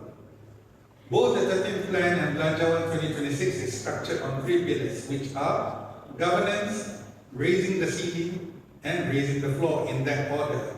While it's important that the economy grow, much of Malaysia's approach to economic development right now is on reforms. Governance is the first pillar of both the 13th Plan and Belanjawan. Without integrity, even the best economic plans leak capital and trust. In 2026, we are seeing the most aggressive legislative cleanup in our nation's history. The Iltizam Act, the Procurement Act, reforms, these are operational as of this year, where the Iltizam Act mandates one in, one out regulatory policy to cut bureaucracy by 25%. Simultaneously, the Government Procurement Act has finally codified open tenders into law, aiming to save 10 billion annually by ending legacy leakages. SPRM's recoup and reinvest strategy, the SPRM has shifted its focus to aggressive asset recovery. Between 2024 and 2025, more than 15 billion ringgit in illicit and embezzled funds was successfully recovered. For 2026, the SPRM-led task force has set a fresh target to reclaim another 10 billion through crackdowns on smuggling and revenue leakages. Then we have the e-invoicing revolution, where perhaps this is the most significant tool for governance in 2026, which is the full-scale rollout of invoicing. The first, when it was launched, the compliance was set for 500,000 minimum. But then, of course, many again are ready. As just now mentioned, 70% are still micro industries. Many companies are not ready to implement. So this rate has been increased to 1 million. Okay, this e-invoicing, while it is painful, it is not just a technological upgrade, it is a surgical strike on the shadow economy. By digitizing B2B and B2C transactions, the IRB expects to significantly boost tax revenue by closing gaps in declaration, directly funding our 13th plan and Landawan. And lastly, the Public Service Performance Index. Governance now is data-driven. Every ministry is now measured against real-time efficiency metrics with the goal of propelling Malaysia back into the top 25 of the CPI, Corruption Perception Index. The second pillar is raising the ceiling. The ceiling represents our national economic complexity, which is to lift our economy by aggressively pivoting towards HDHD sectors, which is not just about gold, but also about shifting Malaysia from global factory to a global laboratory. The new outcome-based incentive framework which is going to be launched in March, will retire the old blanket tax holidays of the past. In the place, we have the precision funding under the new NIF framework. Tax incentives are now performance-linked. Using the NIA scorecard, companies only receive top-tier benefits if they hit specific targets in R&D intensity, high-wage job creation, and domestic supply chain integration. In the past, we used to give blanket ways. Now our focus is very much targeted and performance-based. The semiconductor industry is also moving from front end, which is moving into a second critical phase, which is about 500 million design fund, where we allocate specialized loans and grants to help local assembly and testing players bridge the gap into front-end wafer fabrication and IC integrated circuit design, which is part of the Semicon Start, where we launched under a national incubator, providing startups with access to expensive electronic design automation tools and multi-product wafers. Our goal is to cultivate 110 Malaysian semiconductor champions and 60,000 engineers by 2030. To support the AI and digital search as a regional hub leader, Malaysia is not just hosting data centers, we are also building an AI nation. With billion-dollar investments from Google and Microsoft now fully in place, Landawan 2026 funds the National Integrated Circuit Design Hub in Klang Battery and Advanced Packaging Center. To solve the talent paradox, companies can now claim a 50% double tax deduction on all expenses related to AI, cyber security. Sorry. Right, never mind. AI, cybersecurity, and digital transformation training recognized by the National AI Office. We are effectively paying for the transition of our workforce into the AI age. NIMP 2030 and the mission-based projects, we are also funding moonshot projects in smart factoring, sector integration, and EV ecosystem. And lastly, the raising the floor. To build a high-income nation, our foundation must be fiscally sound.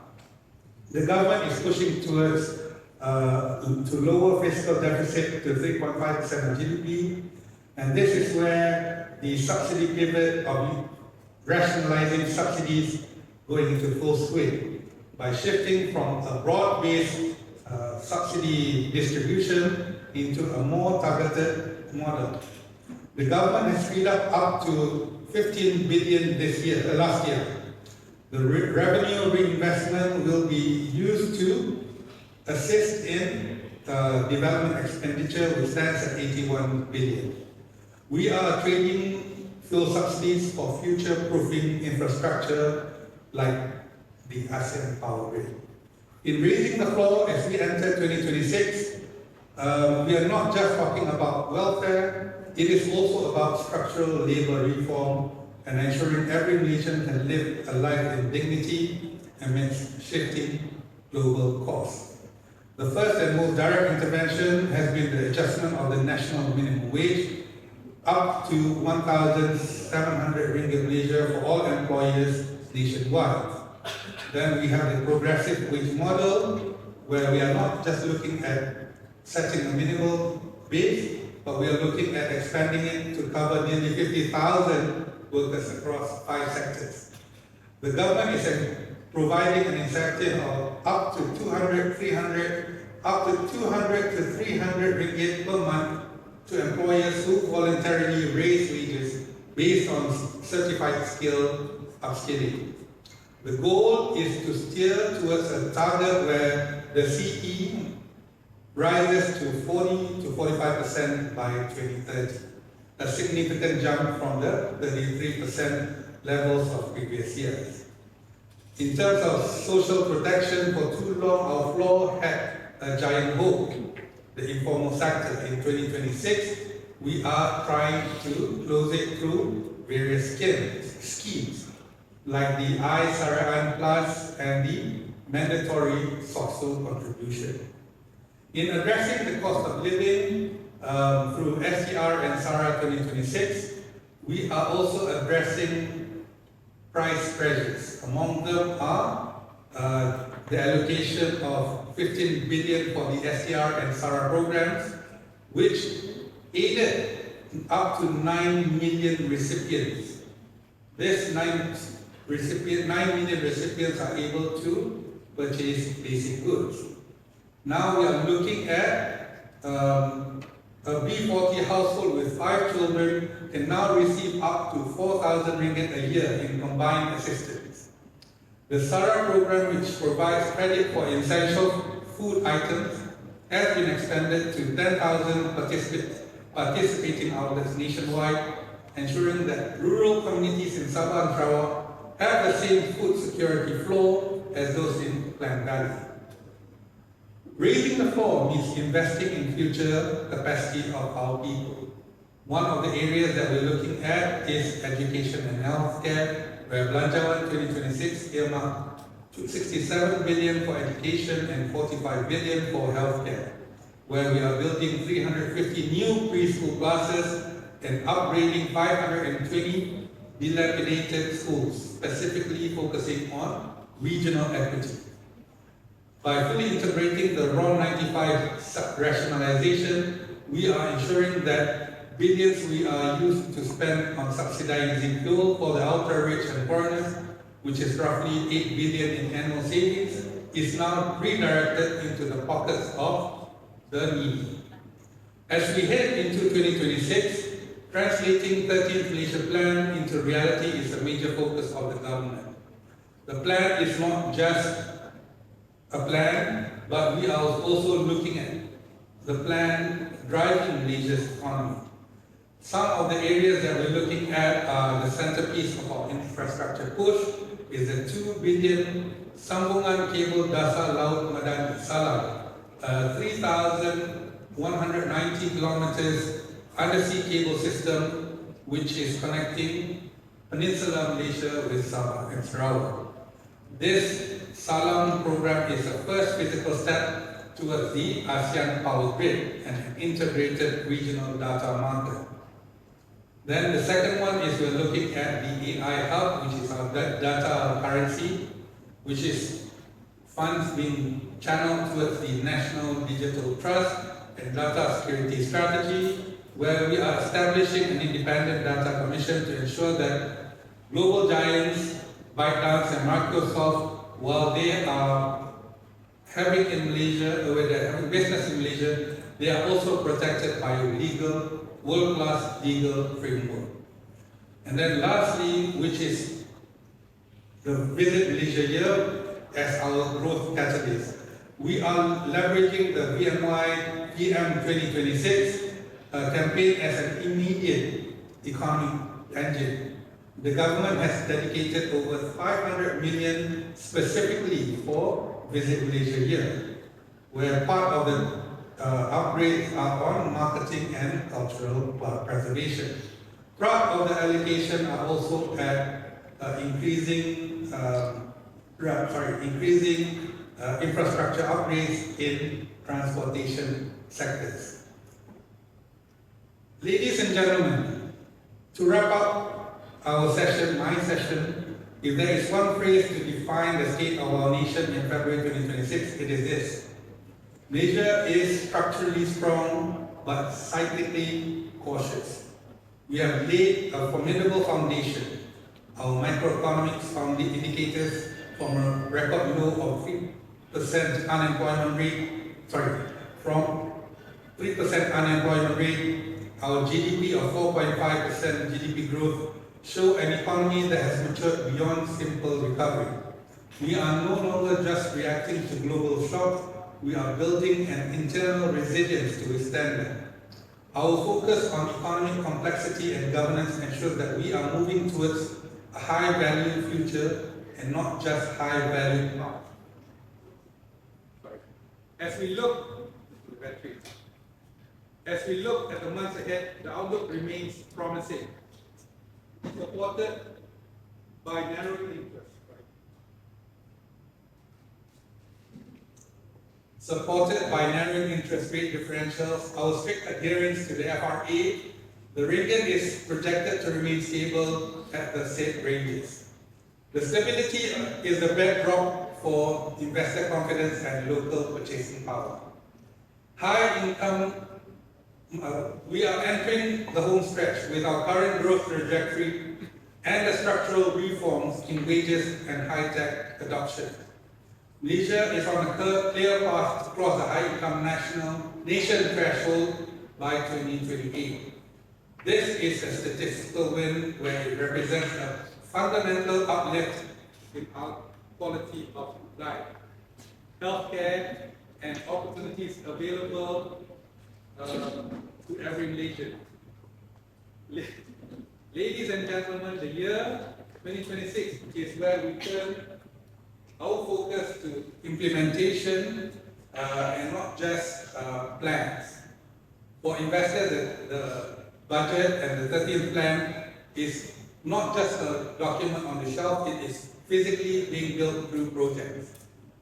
For policymakers, our task is to ensure that governance and coordination in implementation continue with absolute transparency. We have a plan, now we must execute the precision. Malaysia in 2026 is a nation that has stopped just dreaming about the future and has started building it. We are raising the ceiling of what we can achieve while ensuring that the floor of our society protects everyone.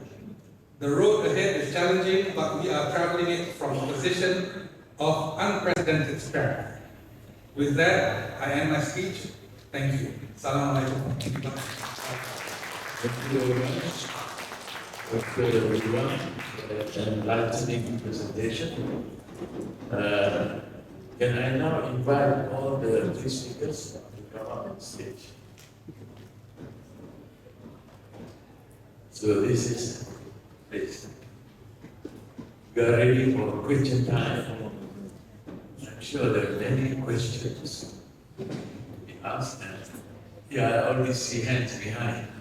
So the modus operandi is please identify yourself, where you're from, and ask your questions. Please. Assalamualaikum and Assalamualaikum. First of all, thank you for all panelists. Such a good lecture from the two economists we have here. My name is Nasir, and I'm a PhD student from Faculty of Business here. So I do have questions, which is I would like to address these questions to the Prof. Ichiro, right? Because I just listened to the lectures, which is my questions based on your lecture, Prof. What key lesson from colonial budget management should today's policymaker avoid when designing the poverty alleviation policies? And I do have the follow-up questions as well. I think this is the last, which is just now you're just presenting the historical data, right? So drawing from your historical analysis, how can colonial era experiences help us better target poverty reductions within Malaysia's current federal state fiscal relations? I think that's all my questions. Thank you. Thank you very much, Encik Rashid. Terima kasih atas soalan yang telah diberikan. Right, I think this question is quite important. History is continued. I think in order to understand the current situations, the roots of the colonial finance is the basis of understanding the so-called modern economic development trajectory in Malaysia. I think in the previous period, as I presented in the figures, I think most of the nation states pay attention to the budget surpluses. So trying to retrench the so-called social welfare services by the British colonies, but more pay attention to extract the revenue from the laborers. So there's no mechanism for enhancing or dealing with the issue of poverty in the colonial period. Even worse, maybe they are providing some kind of instruments to exploit from the laborers. So this is maybe fundamental structure of the colonial period. So. Right. So poverty reduction in some sense is maybe one of the biggest challenges in the colonial period, but due to the lack of the voices and the system doesn't allow to voice out, so there's no much urgency, right? But after the formation of Federation Malayan, they start realizing the fact there's an emergency come to the historical arena. Then the communists rising, and they have to think about the so-called distribution of the welfare, and the redistribution of the wealth become one of the urgency for the even British colonial states. So this is maybe the one wake-up call for the British administrator to deal with this, right? Then after the formation of maybe the independent states, maybe this has become one of the important agenda, right? Because of maybe the past experience that they have gone through, maybe once they form the self-governance, maybe this become one of the important issue. But lasting for many decades, they couldn't tackle with this issue before. Therefore, the issue of poverty, the issue of income distribution is maybe one of the big challenges that they have to spend some time and attention to overcome it. Am I answering this your questions? It's all right? Right? Thank you very much. All right, thank you very much. Maybe the panel want to respond to that. on poverty eradication, if I may interject. As Prof. Ichiro mentioned, it's quite difficult to see what outcome colonial, what do you call it? Colonial influence on poverty eradication. But we can look at more recent trends, which is the new economic policy, where Malaysia has actually successfully managed to bring out, if we were to compare, 14 million Malaysians out of poverty by 2020, sorry, by 2000, sorry, by 1991, which is the same period that China took to eradicate their poverty. So our new economic policy is based on two pillars, which is, one is to eradicate poverty, which is through education as well as entrepreneurship, and the second one is to restructure the economy. This restructuring of the economy is where it gets a bit complex, because in a market economy, it's everyone for himself. But when you restructure the economy, you're talking about things like Bumi Putra policy, where the majority of those in the poor category are Bumi Putras. And certain policies have to be made, a lot of concessions have to be made to increase the equity among the ethnic groups. If I can add some points to discussions. I can't help it again looking at Prof. Ichiro's presentation with regards to the mineral industries. That time I suppose is about the ore. And coming back to the present day, we talk about RE, for instance, rare earth elements. The point that I want to make is that while we are talking, as Ridzuan, about poverty eradications, about entrepreneurships, perhaps it's also important for the Malaysian economy to really consider the mineral industry as the next engine of growth, because we can see the applications of electric vehicles, AI, the consumptions of mineral is expected to be exponentially rising. But this has to be managed because when we talk about minerals, it involves environmental, social and governance, ESG. And of course, to provide the right shift, especially on the key industries. We talk about oil and gas, for instance. You can see how oil and gas is affected by this shift. And definitely those players would need to find the next business model that they can leverage on. To me, the way I see it, shifting towards mineral industries other than oil and gas is perhaps like a natural progression for them, because they can leverage on their technical expertise with regards to engineering.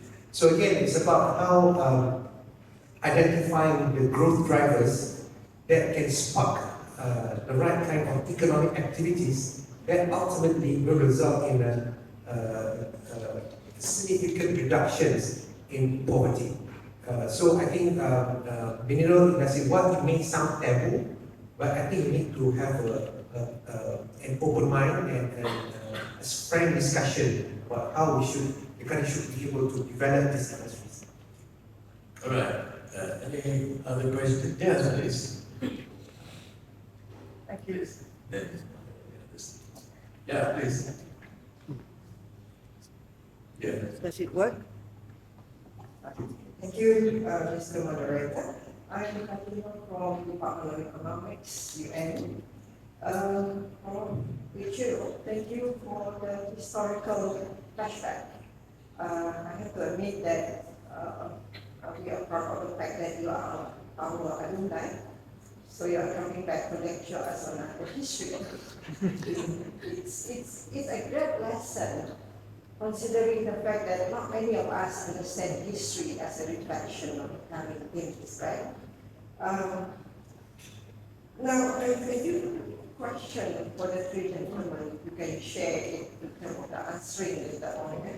I regard the historical perspective that you have given does play a role in looking at our current budget.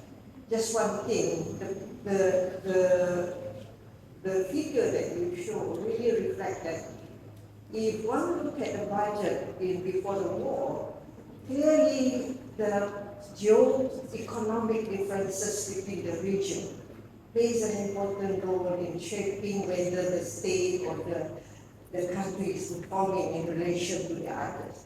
I mean, the same thing happens now. If you look at how the country developed regionally, there are pockets of growth and underdevelopment, overdevelopment, poverty, and all sorts. It is the same structure in terms of what we have seen now. So the history is being passed forward again, and clearly it shows we never learn from history. That's our problem, actually. The other thing is the divergence between CPI and inflation in this country. Dr. Muamalat, yeah? If you look at the technicalities of it, the inflation rate must come from the CPI in terms of the calculation. Now, how did we result in a very diverging level when actually it is the same measure? Now, my request to those Department of Statistics or whoever is on the upper office, the measure on inflation and CPI must be as open as possible, especially among us, among the academicians, who have more time in looking at the technicality of it. I mean, we do not really know how is that figure calculated. So if we can have an open policy on that, in terms of discussion, in terms of how it will be derived, I think the public will be much more informed. So we cannot have a situation where inflation is getting higher, inflation is getting lower, but the CPI is getting higher. It's quite funny in terms of the calculation. So there must be something quite strange there. And I believe my guess is quite simple. The differences could be in terms of the speculative industry in the economy. The differences can be in the effect of the subsidy in the economy.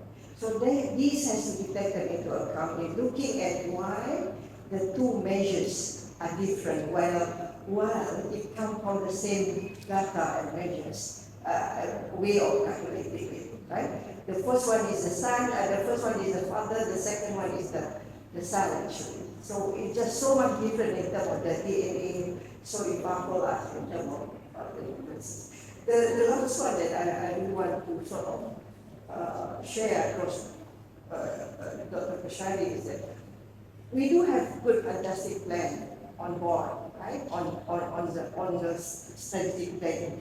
I'm the person who collects my own data. I'm the person who go to the field to look at poverty.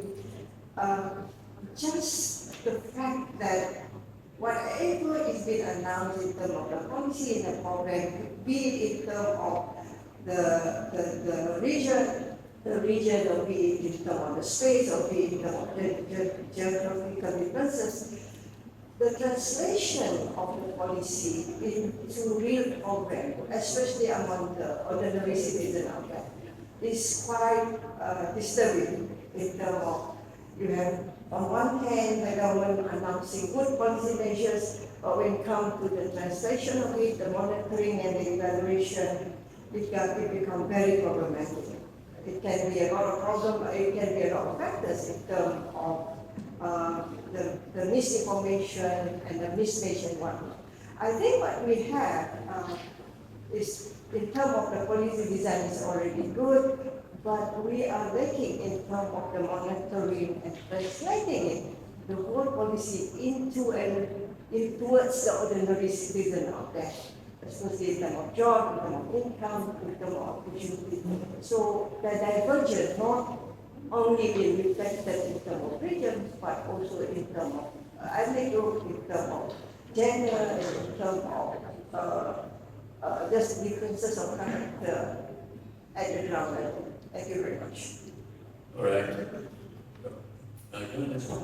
Yes, please.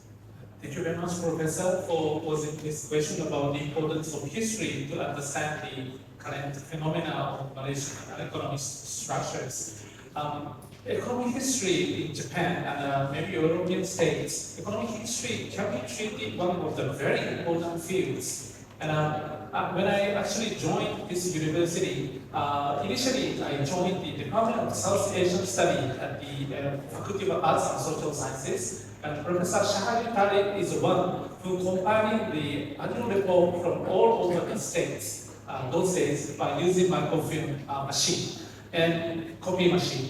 Then I found that not many people's data are very rich, but actually not many people are using this kind of data. Then I just compiling this data, then providing the timesheet data. Then I found that the narratives can be made through this historical data. Then since then, I'm very fascinated to work on the economic history. Then after completing my master's, actually your Chancellor, His Royal Highness Sultan Nazruddin Shah, he's the one who initiated the idea of understanding current economic structure using historical data. So he is currently initiating the idea for economic history Malaysia, formerly known as economic history Malaya, but tracing this data and try to provide a new narrative by posing some serious fundamental questions. When I conducted this research, Sultan Nazruddin Shah focused on the historical GDP estimates of Peninsula Malaysia and compiling this as an entity. But afterwards, I think we found that each entity at the level of state has entirely different economic performance. Once we integrate it, we can see one grand story. But if we separate it out and build another economic statistic based on the state, as I presented in the fiscal capacity of the state, we can see many different patterns. I myself work on Singapore. Then after compiling this, actually I found that Peninsula Malaysia we can't fully understand without knowing Singapore, because during the British periods, most of the wealth, most of the infrastructure is brought into the centralized in Singapore. So why Singapore attained the independence? Those kind of fundamental questions, maybe we can trace back from the so-called historical data. So some by arranging the data, using even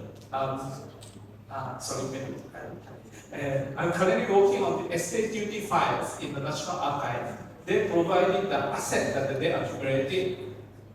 We can actually utilize this data to identify the capital accumulation and the wealth accumulation of the people in Malaya.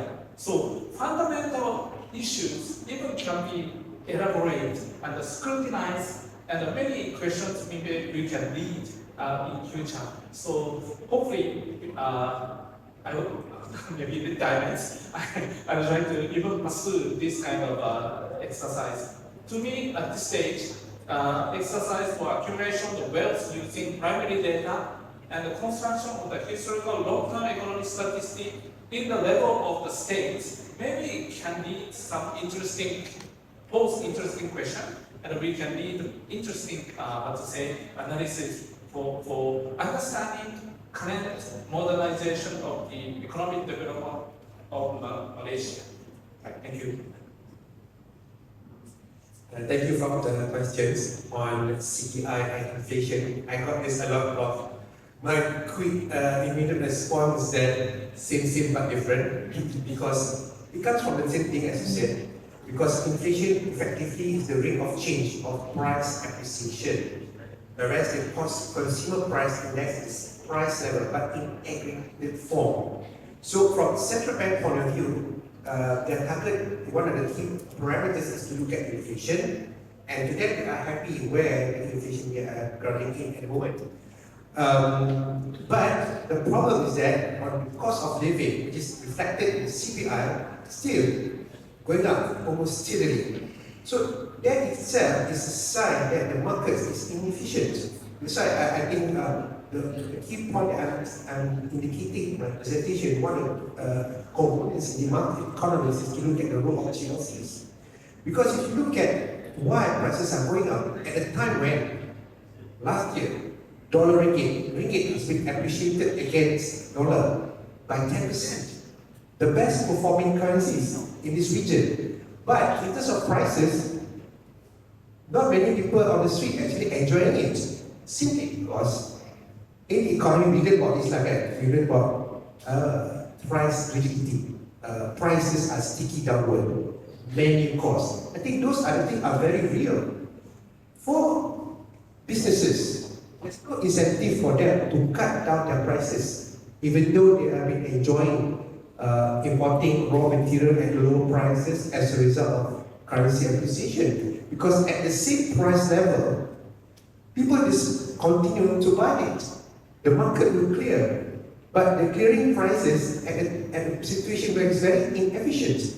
So in that sense, to me, in terms of the measurement of CPI, I have no issues about it. Obviously, because there is some refine and retuning again in terms of composition, but the application, I don't think it serves its purpose. Because on inflation, it makes sense for bank negara to target certain level, as what happened in the developed world. Yeah, if you look at the Federal Reserve, they are targeting 2%. In Japan, they will also targeting 2%. In our case, we don't any officially target any specific inflation but inflation does become a guiding principle for central bank. So on that note, the CPI does serve its purpose. But to me, in terms of how we look at it, it's about how we transpose it in terms of how the markets interact. So obviously in this case, businesses have been enjoying a good time in terms of enjoying a good margins.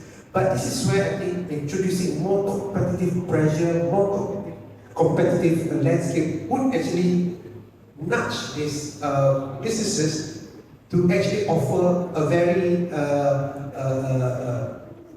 competitive prices. And this is where technology plays a very important role. We have TikTok shops like Taobao, and we have China's products.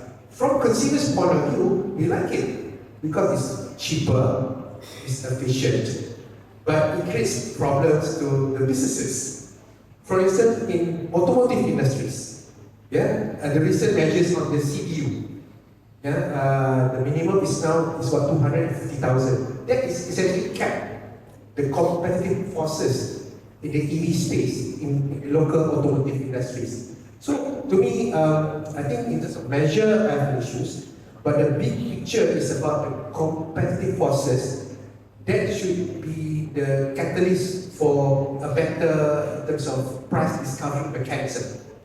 And that would mean the government needs to spend more on capacity building to ensure that entrepreneurship can actually fly. MSME can actually graduate from micro to large corporations. And that requires how GRC should position themselves. And they just exist to make profits per se, or to create a more conducive industries in their respective industry that they operate in.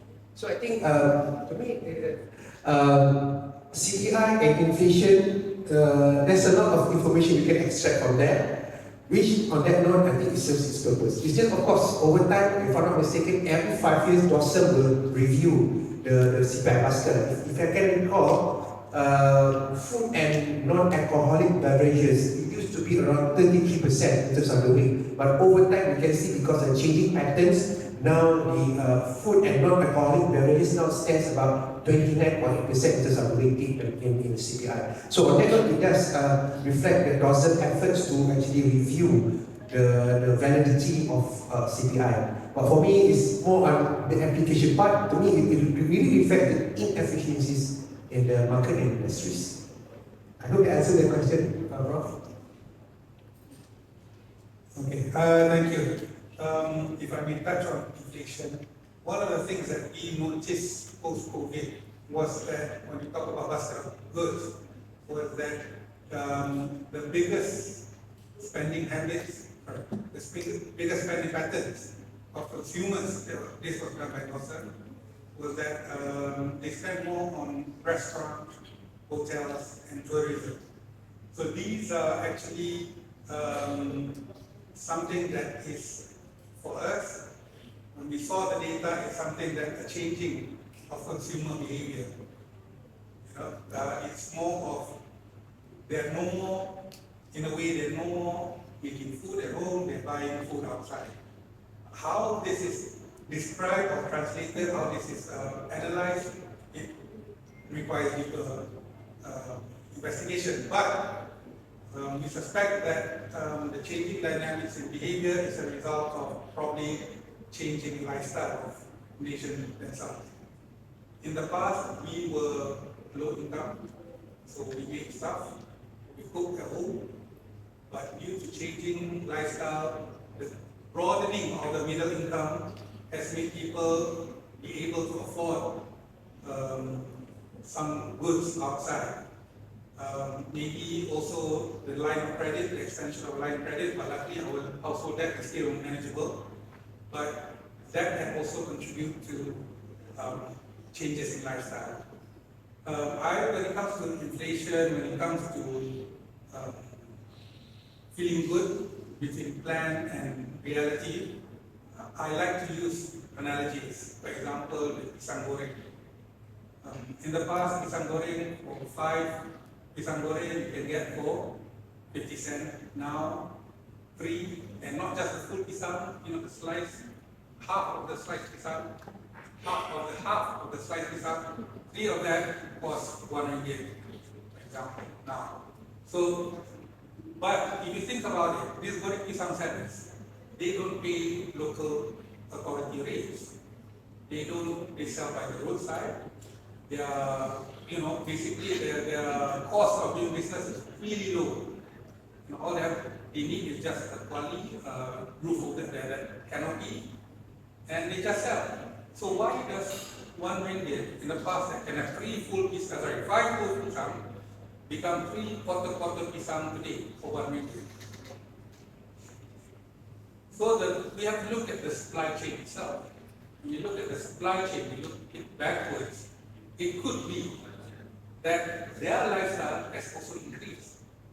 They want better education, they want better funding for their children. Also, that is one aspect. The other aspect could be the price of pisang, bananas have gone up. And the price of bananas have gone up could be due to various factors.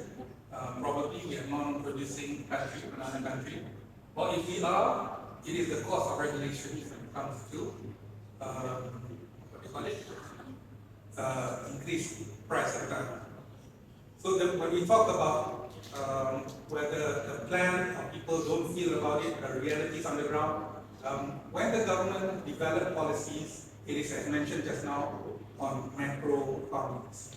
It is based on aggregated data. So when we talk about aggregated data, we're talking about delta. So we look at the middle line, median, and we look at the upper tier and the lower tier. So that is the position of the government.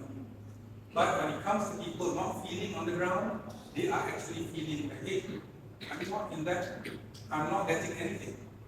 The one that actually gets are the ones that actually feels the government is, they are benefiting from the government, is the B40 people, they are getting as much as 4,000 ringgit from the government on top of their salary.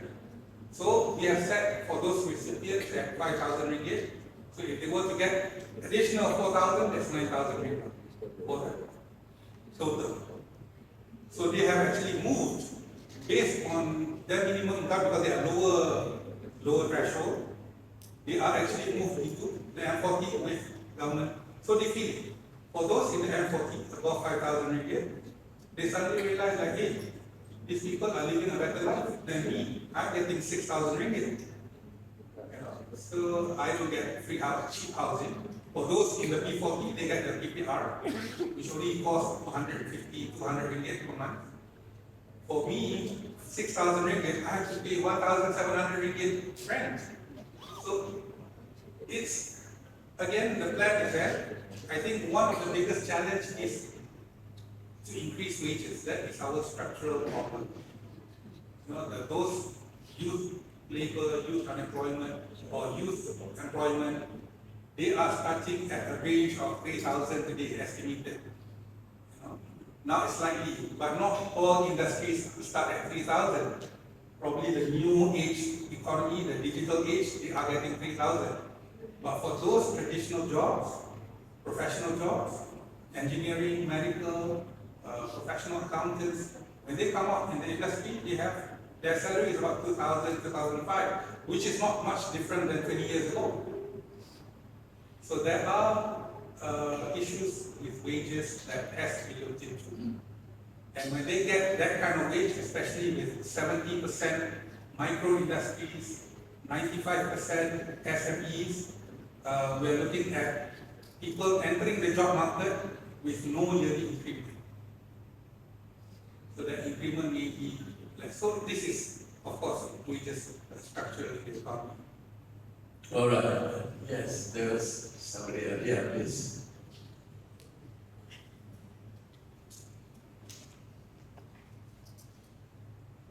Thank you for insightful presentation, Prof. Sugimoto and Dr. Afzanizam. Is my intonation pronunciation okay? Okay. And you are from? I'm from Japan, from Soka University, and Dr. Kushairi. And I'm Kazumi Nakahira from Japan, from Soka University, and I'm currently studying abroad in Malaya University. I'm an economics student, and I would like to question to Dr. Afzanizam about the gap between CPI and PPI. You mentioned in the presentation there is a gap between CPI and PPI,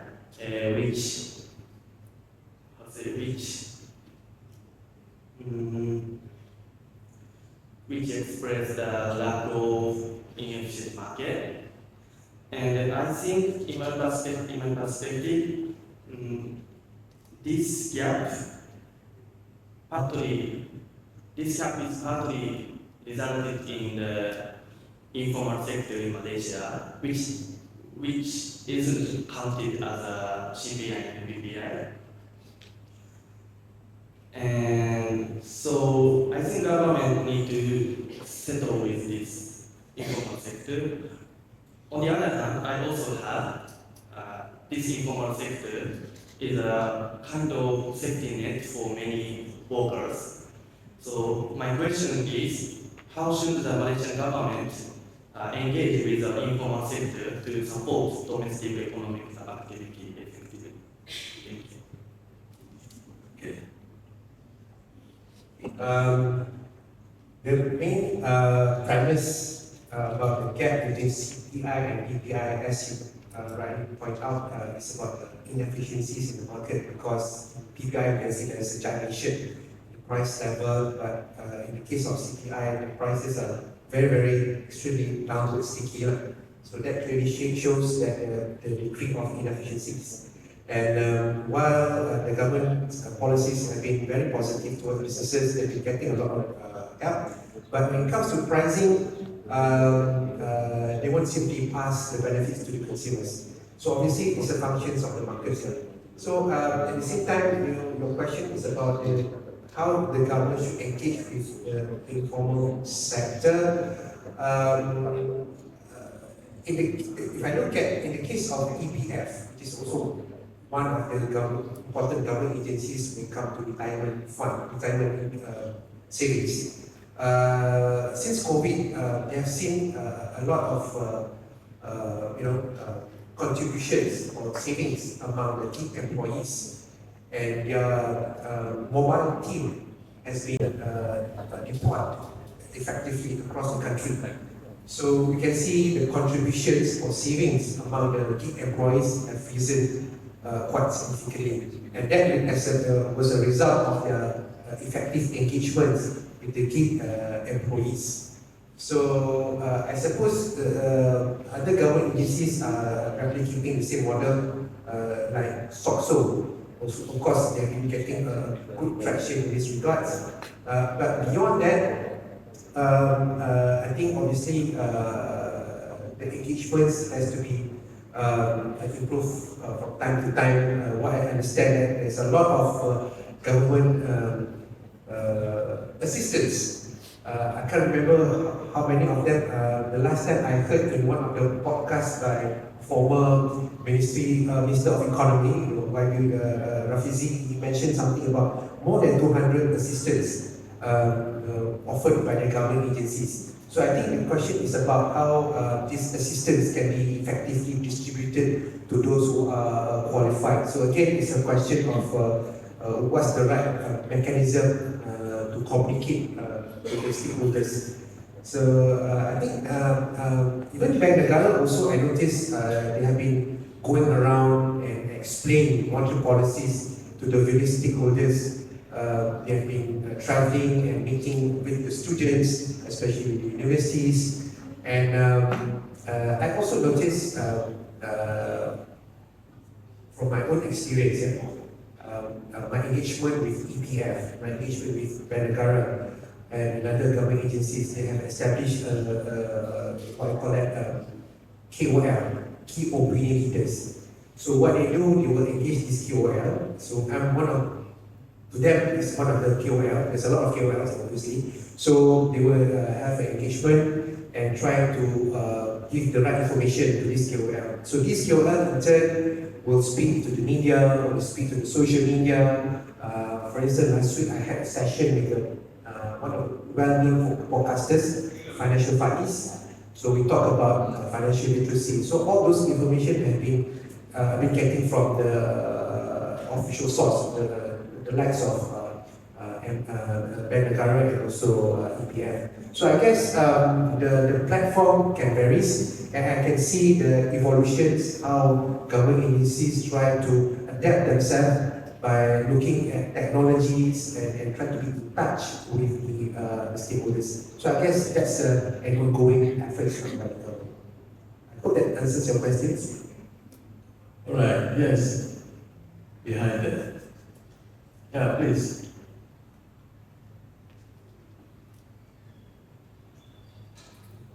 Thank you. My name is Muhammad Iqbal bin Mumarif. I'm studying Bachelor of Economics, PhD student, specialized in development studies. I would like to ask Dr. Ridzuan about what are the implications of subsidy rationalization and targeted assistance programs on income inequality and cost of living pressures among low and middle income households in Malaysia. Thank you.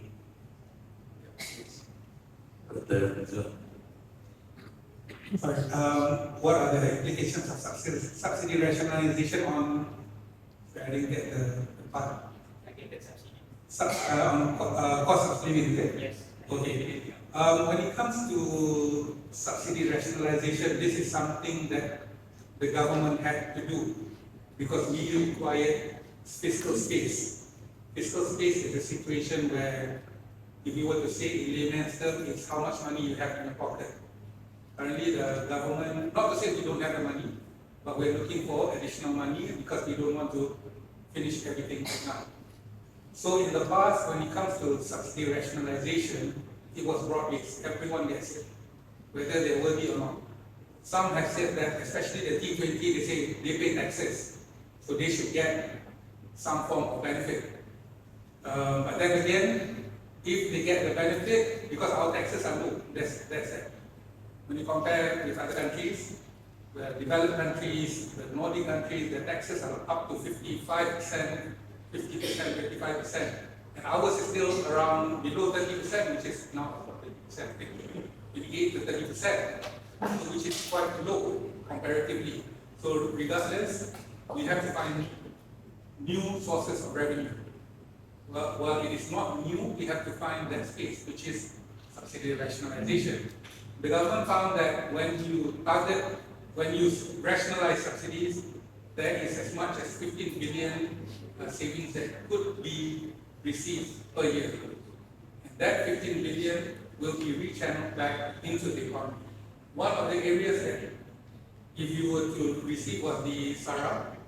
I think as students, I think you get student vouchers, you get the student books and all that. So those are existing programs, but the newer ones are the ones like, for example, the 100 ringgit that you get in the IC, that is part of the subsidy rationalization. One of the, of course, and then you get cheaper petrol, which is 1.99, but you fix it at 300 liters per year. So the point that they were trying to make is that these are leakages. Leakages meaning to say these are wastages where we could save a lot. In the past, we saw that especially at the borders, Thailand borders, people were smuggling petrol from Malaysia into Thailand. So subsidy rationalization had to be made, not just for the T20, but also for those smuggling petrol. And one of the, of course, while Singapore is not doing it in bulk, in the past, Singapore enjoyed cheap petrol from Johor. So we had to cut those leakages. And while subsidy rationalization is painful for some, it is much needed.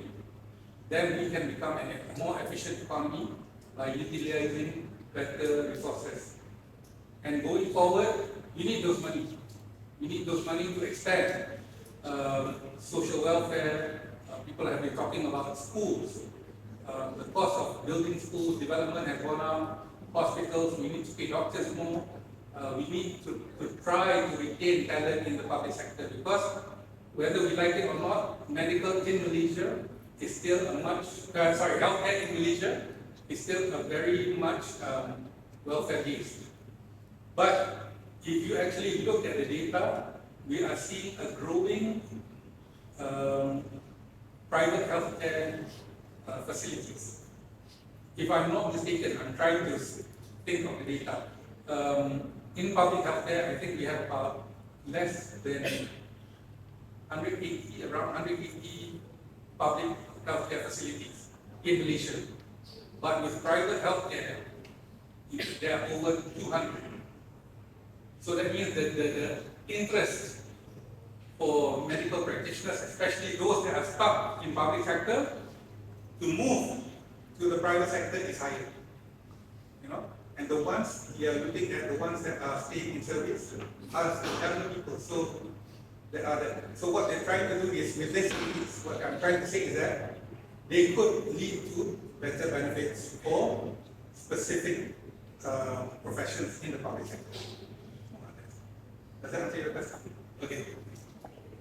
All right. Since we are actually approaching the time, I will ask one question.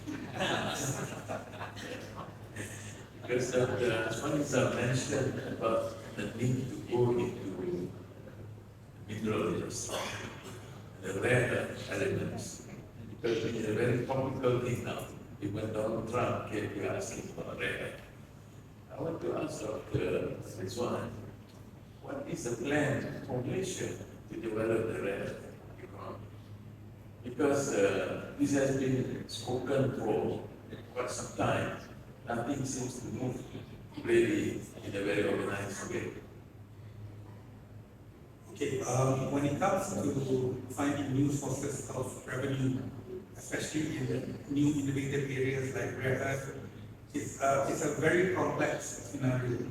When we try to look at how Malaysians approach blindness, that was one pushback that you face, where people are resisting. It's not just the government is interested, but it's also a matter of people are resisting such innovation. And that kind of innovation can lead to better economic performance for Malaysia. What the plan is on implementing REE is still out there, very much open. We have not closed the door, but the discussion is still going on. Is it not because of the state-federal conflicts? Well, yes. When it comes to government, I think we are very much open to what the states want, but within the framework that we have set. For example, even Sabah and Sarawak negotiations is still going on, even though they are sometimes can be seen at odds. It's not just about giving them everything, but also whether those developments fit within Malaysia's framework. Because Linus is the only company operating outside China which is the technology, especially on easy rare earth. And the demand, in fact, the US also invited Linus to help them develop their industry. But Malaysia, we are still crawling. So this is a question that has been raised by many, because our oil and gas economy, as you know, is on the way down. We have to look for new opportunities. I think Afzanizam also mentioned this political will.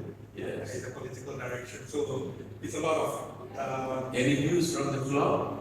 decision. You want to suggest something? No? If there's none, then we have reached the end of this question and answer, and I would like to invite everyone to thank the speakers for the